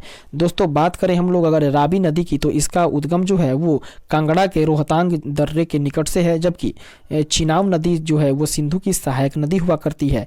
इस तरीके से आगे बढ़ेंगे और देखेंगे 154 नंबर प्रश्न को, जो कि कह रहा है डैश जम्मू और कश्मीर के बंजारे हैं, अर्थात निम्नलिखित में से वो कौन सा है जो कि जम्मू और कश्मीर के बंजारे के रूप में जाना जाता है। तो वो है दोस्तों Gujjar Bakarwal. Option number A इसका सही आंसर हो जाएगा। दोस्तों देखते हैं इसके डिस्क्रिप्शन को, जो कि कह रहा है गुज्जर बकरवाल जम्मू कश्मीर के बंजारे हैं और भोटिया जो है वो उत्तराखंड, उत्तर प्रदेश का तराई क्षेत्र और उसके बाद सिक्किम, पश्चिम बंगाल और त्रिपुरा के बंजारे होते हैं, जबकि गद्दी चरवाहे जो होते हैं दोस्तों वो हिमाचल प्रदेश के कांगड़ा और चंबल जिले के बंजारे हुआ करते हैं। इस तरीके से आगे बढ़ेंगे और देखेंगे 155 नंबर प्रश्न को, जो कि कह रहा है डैश नदी एकमात्र प्राकृतिक जल स्रोत है जो रेगिस्तान में एक झील के अंदर बहती है। तो दोस्तों वो है लूनी नदी। ऑप्शन नंबर ए इसका सही आंसर हो जाएगा। देखते हैं इसके व्याख्यात्मक तथ्य को। कह रहा है लूनी नदी एकमात्र प्राकृतिक जल स्रोत है जो कि रेगिस्तान में एक झील के अंदर बहती है और इसे भारत की लवण नदी भी कहते हैं। दोस्तों काली नदी का जो उद्गम है वो उत्तराखंड के पिथौरागढ़ जिले में है और यह नदी जो है वो उत्तर प्रदेश और उत्तराखंड में बहने वाली नदी है। दोस्तों बात करें गंगा नदी का उद्गम का, तो वो है गोमुख निकट गंगोत्री हिमनदी में है और बंगाल की खाड़ी में जाकर गिर जाती है। अर्थात गंगा नदी का उद्गम जो है वो गोमुख के निकट गंगोत्री हिमानी में है और वो जो है वो बंगाल की खाड़ी में जाकर गिर जाती है। इस तरीके से बात करें दोस्तों तीस्ता नदी का उद्गम के बारे में, तो तीस्ता नदी का उद्गम स्थल जो है वो सिक्किम राज्य में है और यह नदी सिक्किम तथा पश्चिम बंगाल राज्य तथा बांग्लादेश से होकर के बहती है। इस तरीके से दोस्तों बात करें तीस्ता नदी को, तो वो सिक्किम और बंगाल की जीवन रेखा के नाम से भी जानी जाती है। आगे बढ़ेंगे और देखेंगे 156 नंबर प्रश्न को, जो कह रहा है उत्तरी भारतीय मैदानों को दलदल पट्टी को किस नाम से जाना जाता है। तो दोस्तों उत्तरी भारतीय मैदानों की दलदल पट्टी को तराई के नाम से जाना जाता है। ऑप्शन नंबर बी इसका सही आंसर हो जाएगा। देखते हैं इसके व्याख्यात्मक तथ्य को, तो कह रहा है उत्तरी भारतीय मैदानों को दलदली पट्टी के तराई क्षेत्र भी कहा जाता है और यह क्षेत्र पश्चिम में यमुना नदी से लेकर पूरब में ब्रह्मपुत्र नदी तक फैला हुआ है। और बात करें दोस्तों दोआब की, तो दोआब जो है वो दो नदियों के बीच के क्षेत्र को दोआब कहा जाता है। दोस्तों भारत में यदि बात करें तो दोआब क्षेत्र गंगा और यमुना नदी के बीच का क्षेत्र को बोला जाता है और बांगर जो है वे क्षेत्र होते हैं जो बाढ़ के मैदानों से हैं और जो अधिक भूमि पर स्थित होते हैं। अर्थात बांगर वे क्षेत्र हैं जो बाढ़ के मैदानों से हैं और जो अधिक भूमि पर स्थित होते हैं। दोस्तों इस क्षेत्र में मिट्टी में रेत व कंकड़ पाए जाते हैं। और आगे बढ़ेंगे दोस्तों तो पता चलेगा कि खादर जो है वो निचले क्षेत्र में है जो कि एक नदी के बाढ़ क्षेत्र होते हैं और जो आमतौर पर बाढ़ ग्रस्त बोगा जो क्षेत्र है उसकी तुलना में अपेक्षाकृत संकीर्ण होते हैं। इस तरीके से आगे बढ़ेंगे और देखेंगे 157 नंबर प्रश्न को, जो कि कह रहा है निम्न में से कौन सी शास्त्रीय नृत्य की एक शैली नहीं है। तो दोस्तों वो है कालबेलिया जो है वो शास्त्रीय नृत्य की शैली नहीं है। इसके अलावा कथकली और ओडिसी जो है ये शास्त्रीय नृत्य की शैली है। तो इस तरीके से इसका सही आंसर हो जाएगा ऑप्शन नंबर सी। देखते हैं इसके डिस्क्रिप्शन को। कह रहा है कालबेलिया राजस्थान का एक प्रसिद्ध लोक नृत्य है जबकि कथक जो है वो उत्तर प्रदेश की शास्त्रीय नृत्य शैली है और कथकली जो है वो केरल की शास्त्रीय नृत्य शैली है।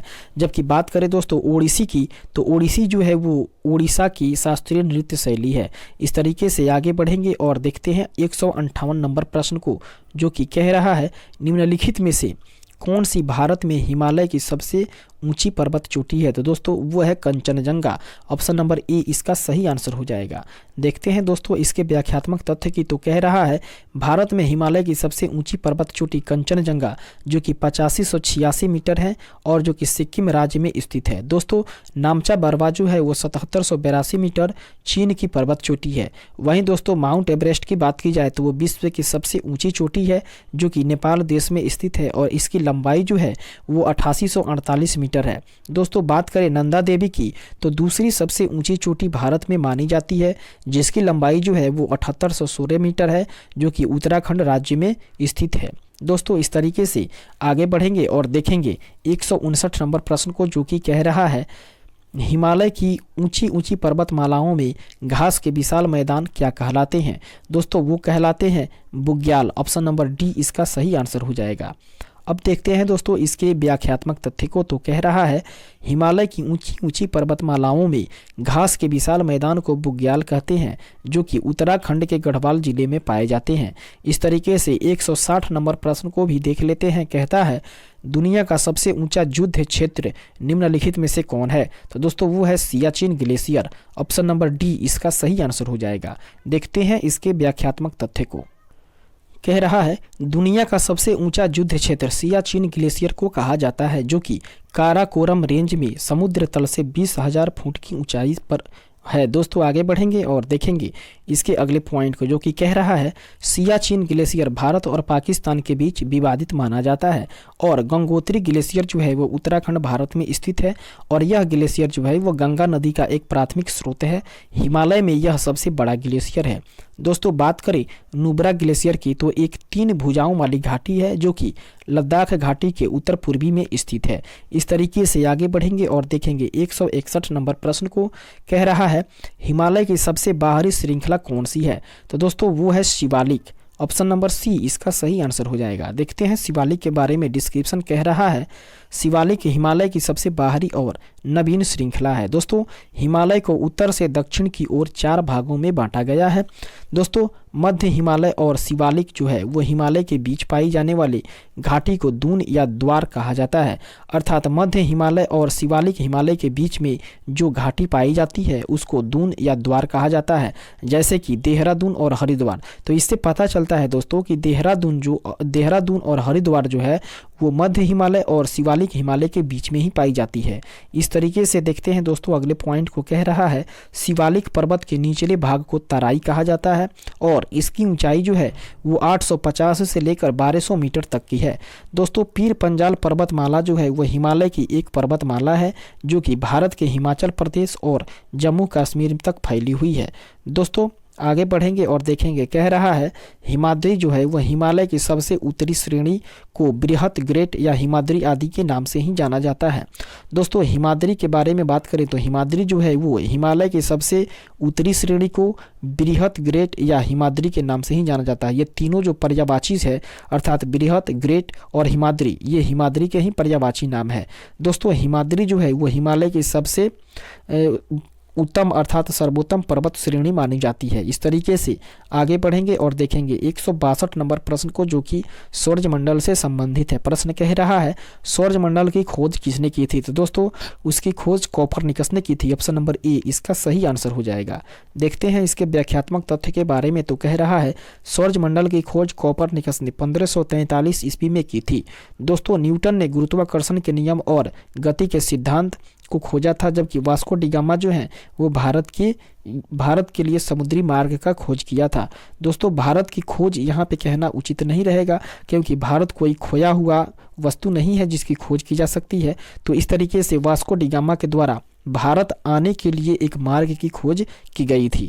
इस तरीके से आगे बढ़ेंगे और देखेंगे नेक्स्ट क्वेश्चन को, जो कि 163 नंबर के रूप में है। प्रश्न कह रहा है रबी फसलों की बुआई कब की जाती है। दोस्तों इसके ऑप्शंस को देखेंगे। इसका सही आंसर हो जाएगा अक्टूबर नवंबर महीना। ऑप्शन नंबर सी इसका सही आंसर हो जाएगा। देखते हैं इसके डिस्क्रिप्शन को, जो कि कह रहा है रबी की फसलों की बुआई के समय कम तापमान तक पकते समय शुष्क और गर्म वातावरण की आवश्यकता होती है। दोस्तों रबी की फसलें सामान्यतः अक्टूबर नवंबर के महीने में बोई जाती है तथा मार्च अप्रैल में काट ली जाती है। दोस्तों बात करें रबी फसल की तो उसमें गेहूं, सरसों, आलू, चना, मटर, जौ इत्यादि सम्मिलित होते हैं।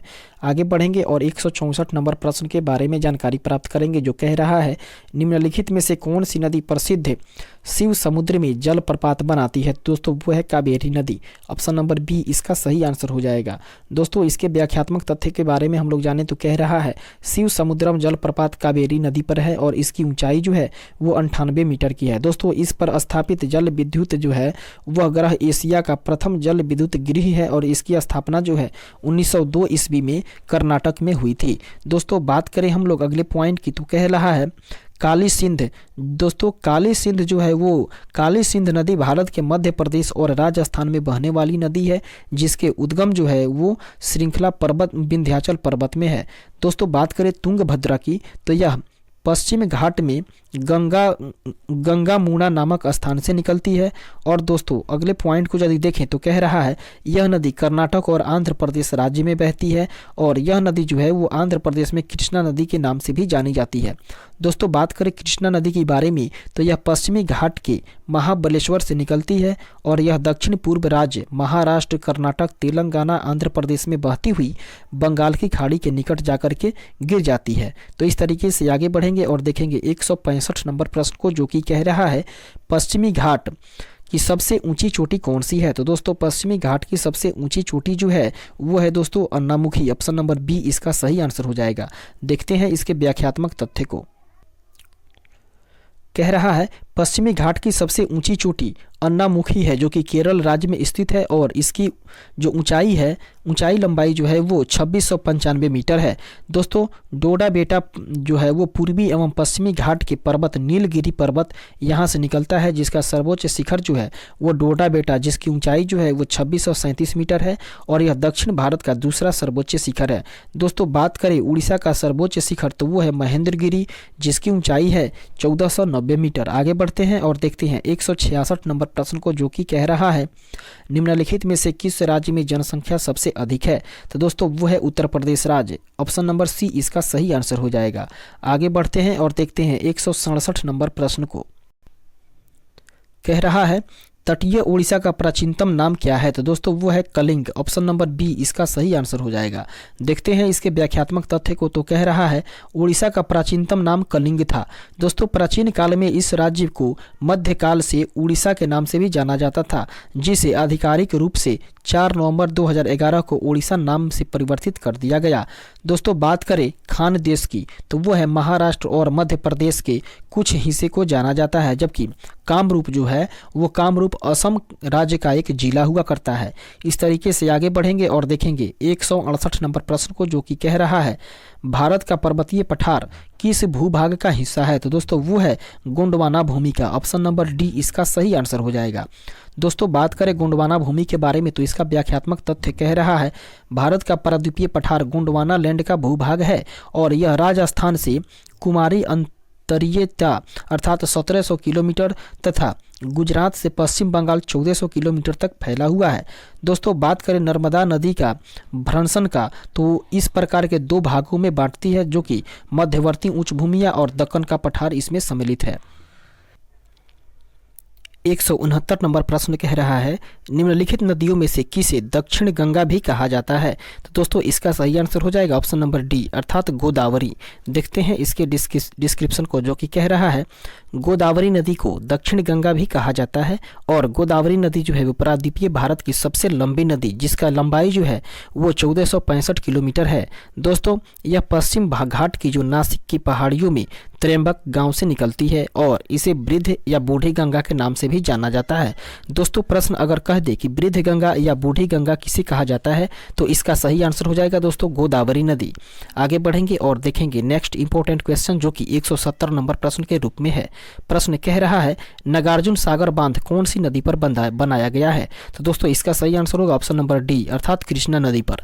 देखते हैं इसके डिस्क्रिप्शन को, जो कि कह रहा है नागार्जुन सागर बांध कृष्णा नदी पर बनाया गया है और इसकी ऊंचाई जो है वो 124 मीटर है, जो कि गुंटूर जिला आंध्र प्रदेश और नालगोंडा जिला तेलंगाना में स्थित है, जिसे कि 1966 ईस्वी में बनाया गया था।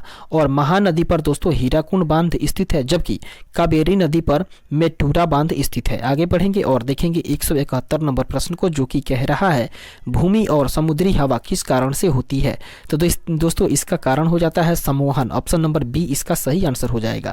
देखते हैं इसके डिस्क्रिप्शन को, जो कि कह रहा है भूमि और समुद्री हवा संवहन प्रक्रिया के कारण से होती है और सौर विकिरण की वजह से ही दिन में तापमान बढ़ जाता है और गर्मी की संवहन की वजह से।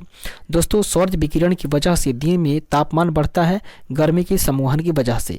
इस की तरह ही आगे बढ़ेंगे और देखेंगे 172 नंबर प्रश्न को, जो कि कह रहा है 2011 की जनगणना के अनुसार किस राज्य का साक्षरता दर जो है वो सबसे अधिक है? तो दोस्तों इसका सही आंसर होगा ऑप्शन नंबर डी अर्थात केरल राज्य का। देखते हैं इसके डिस्क्रिप्शन के बारे में। कह रहा है वर्ष 2011 की जनगणना के अनुसार केरल राज्य की जो साक्षरता दर है वो सबसे अधिक है और सबसे कम साक्षरता दर जो है वो बिहार की है दोस्तों 63.32%।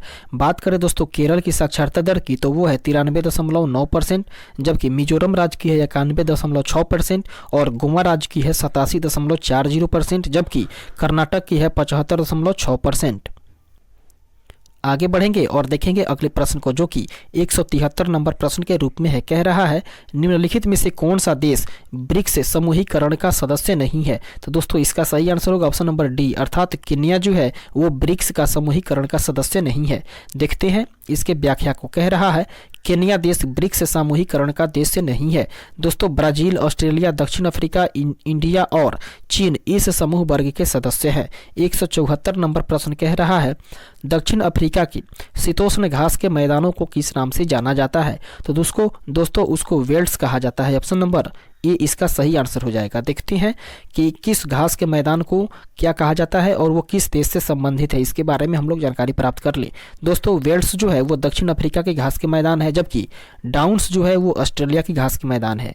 वहीं बात करें दोस्तों उत्तरी अमेरिका की घास के मैदान को, तो उसको प्रेरीज कहा जाता है, जबकि पंपास घास का मैदान जो है वो अर्जेंटीना और उरुग्वे की है। आगे बढ़ेंगे और देखेंगे 175 नंबर प्रश्न की, जो कि कह रहा है निम्नलिखित में से किस उत्पाद को भारत में पहला भौगोलिक संकेत अर्थात जीआई टैग प्राप्त हुआ है? तो दोस्तों वो है दार्जिलिंग का चाय। ऑप्शन नंबर बी इसका सही आंसर हो जाएगा, दार्जिलिंग चाय।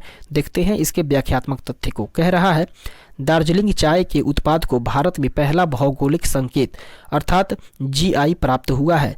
दोस्तों पहली बार साल 2004 में दार्जिलिंग चाय को जीआई मिला है और भौगोलिक संकेत अर्थात जीआई टैग जो है दोस्तों वो भौगोलिक संकेत अधिनियम पंजीकरण और सर्वेक्षण 1999 के अनुसार ही दिया जाता है। आगे बढ़ेंगे और देखेंगे नेक्स्ट इंपॉर्टेंट क्वेश्चन। दोस्तों भारत में जीआई रजिस्ट्री द्वारा दिया जाता है, जो कि वाणिज्य और उद्योग मंत्रालय के तहत आता है। भारत में दूसरा जीआई टैग जो है वो अरण भुजा कन्नारी अर्थात हस्तशिल्प की दिया गया था, जो कि एक दर्पण होता है और वह केरल राज्य में बनाया जाता है। आगे बढ़ेंगे 176 नंबर प्रश्न को देखेंगे। कह रहा है डोटा बेटा निम्नलिखित में से किस पर्वत श्रृंखला का सर्वोच्च शिखर है? दोस्तों वो है नीलगिरी का। ऑप्शन नंबर सी इसका सही आंसर हो जाएगा। देखते हैं इसके व्याख्यात्मक तथ्य को, जो कह रहा है पूर्वी घाट एवं पश्चिमी घाट के पर्वत जो है वो नीलगिरी पर्वत श्रृंखला में आता है, जिसका सर्वोच्च शिखर जो है वो डोडा बेटा 2637 मीटर की है, जो दक्षिण भारत का दूसरा सर्वोच्च शिखर है। दोस्तों अरावली पर्वत श्रृंखला का सर्वोच्च शिखर जो है वो आबू की पहाड़ी है, जो कि 7722 मीटर की है। दोस्तों सतपुड़ा पर्वत श्रृंखला है और सतपुड़ा पर्वत श्रृंखला की सर्वोच्च शिखर जो है वो धूपगढ़ है, जो कि 1350 मीटर है, जो कि पंचमढ़ी के निकट महादेव पर्वत पर स्थित है। इस तरीके से आगे बढ़ेंगे और देखेंगे अगले प्रश्न को, जो कि 177 नंबर प्रश्न के रूप में है। कह रहा है यूनेस्को की विश्व धरोहर सूची में स्थान बनाने वाला पहला भारतीय शहर कौन सा है? दोस्तों वो है अहमदाबाद। ऑप्शन नंबर बी इसका सही आंसर हो जाएगा। देखते हैं इसके डिस्क्रिप्शन को, जो कि कह रहा है यूनेस्को की विश्व धरोहर सूची में अहमदाबाद पहला स्थान बनाने वाला भारतीय शहर है, जो गुजरात में स्थित है। दोस्तों आगे बढ़ेंगे और देखेंगे 178 नंबर प्रश्न को, जो कि कह रहा है भारत के किस राज्य में संघाई त्यौहार मनाया जाता है? दोस्तों वो मणिपुर में मनाया जाता है। ऑप्शन नंबर ए इसका सही आंसर हो जाएगा। देखते हैं इसके इंपॉर्टेंट फैक्ट को, जो कि कह रहा है संघाई त्यौहार प्रतिवर्ष मणिपुर राज्य में मनाया जाता है। 21 से 30 नवंबर तक मणिपुर में यह त्यौहार मनाया जाता है और अरुणाचल प्रदेश का त्यौहार का नाम तवांग है, जो कि हर साल 26 अक्टूबर को मनाया जाता है। तो दोस्तों इस तरीके से हम लोगों ने भूगोल के सेक्शन को भी पूर्ण रूप से कंप्लीट कर लिया है। दोस्तों ये जो पीडीएफ है वो अंकित भाटी सर के द्वारा तैयार किया गया है और इसमें previous year question paper SSC GD के द्वारा जो पूछा गया है उसको इसमें समाहित किया गया है। बेहद ही महत्वपूर्ण पीडीएफ है, बेहद ही महत्वपूर्ण इसमें क्वेश्चन डाले गए हैं और जितने भी क्वेश्चन इसमें डाले गए हैं वो एग्जामिनेशन पॉइंट ऑफ व्यू से बेहद ही महत्वपूर्ण है। तो इसको देखना और सरसरी निगाह में बना के रखना बेहद ही महत्वपूर्ण होता है एग्जामिनेशन पॉइंट ऑफ व्यू से। दोस्तों अब अगले सेक्शंस पे हम लोग डिस्कस करेंगे किसी दूसरे सब्जेक्ट के बारे में। दोस्तों अभी तक हम लोगों ने इतिहास और भूगोल 2 सेक्शन को कवर कर लिया है और अब आगे बढ़ेंगे और दूसरे सेक्शन को हम लोग देखेंगे। तब तक के लिए दोस्तों धन्यवाद। और अभी तक आप लोगों ने अगर चैनल को सब्सक्राइब नहीं किया हो तो कृपया कर वीडियो को लाइक करें, कमेंट करें और चैनल को सब्सक्राइब जरूर करें दोस्तों। तब तक के लिए धन्यवाद।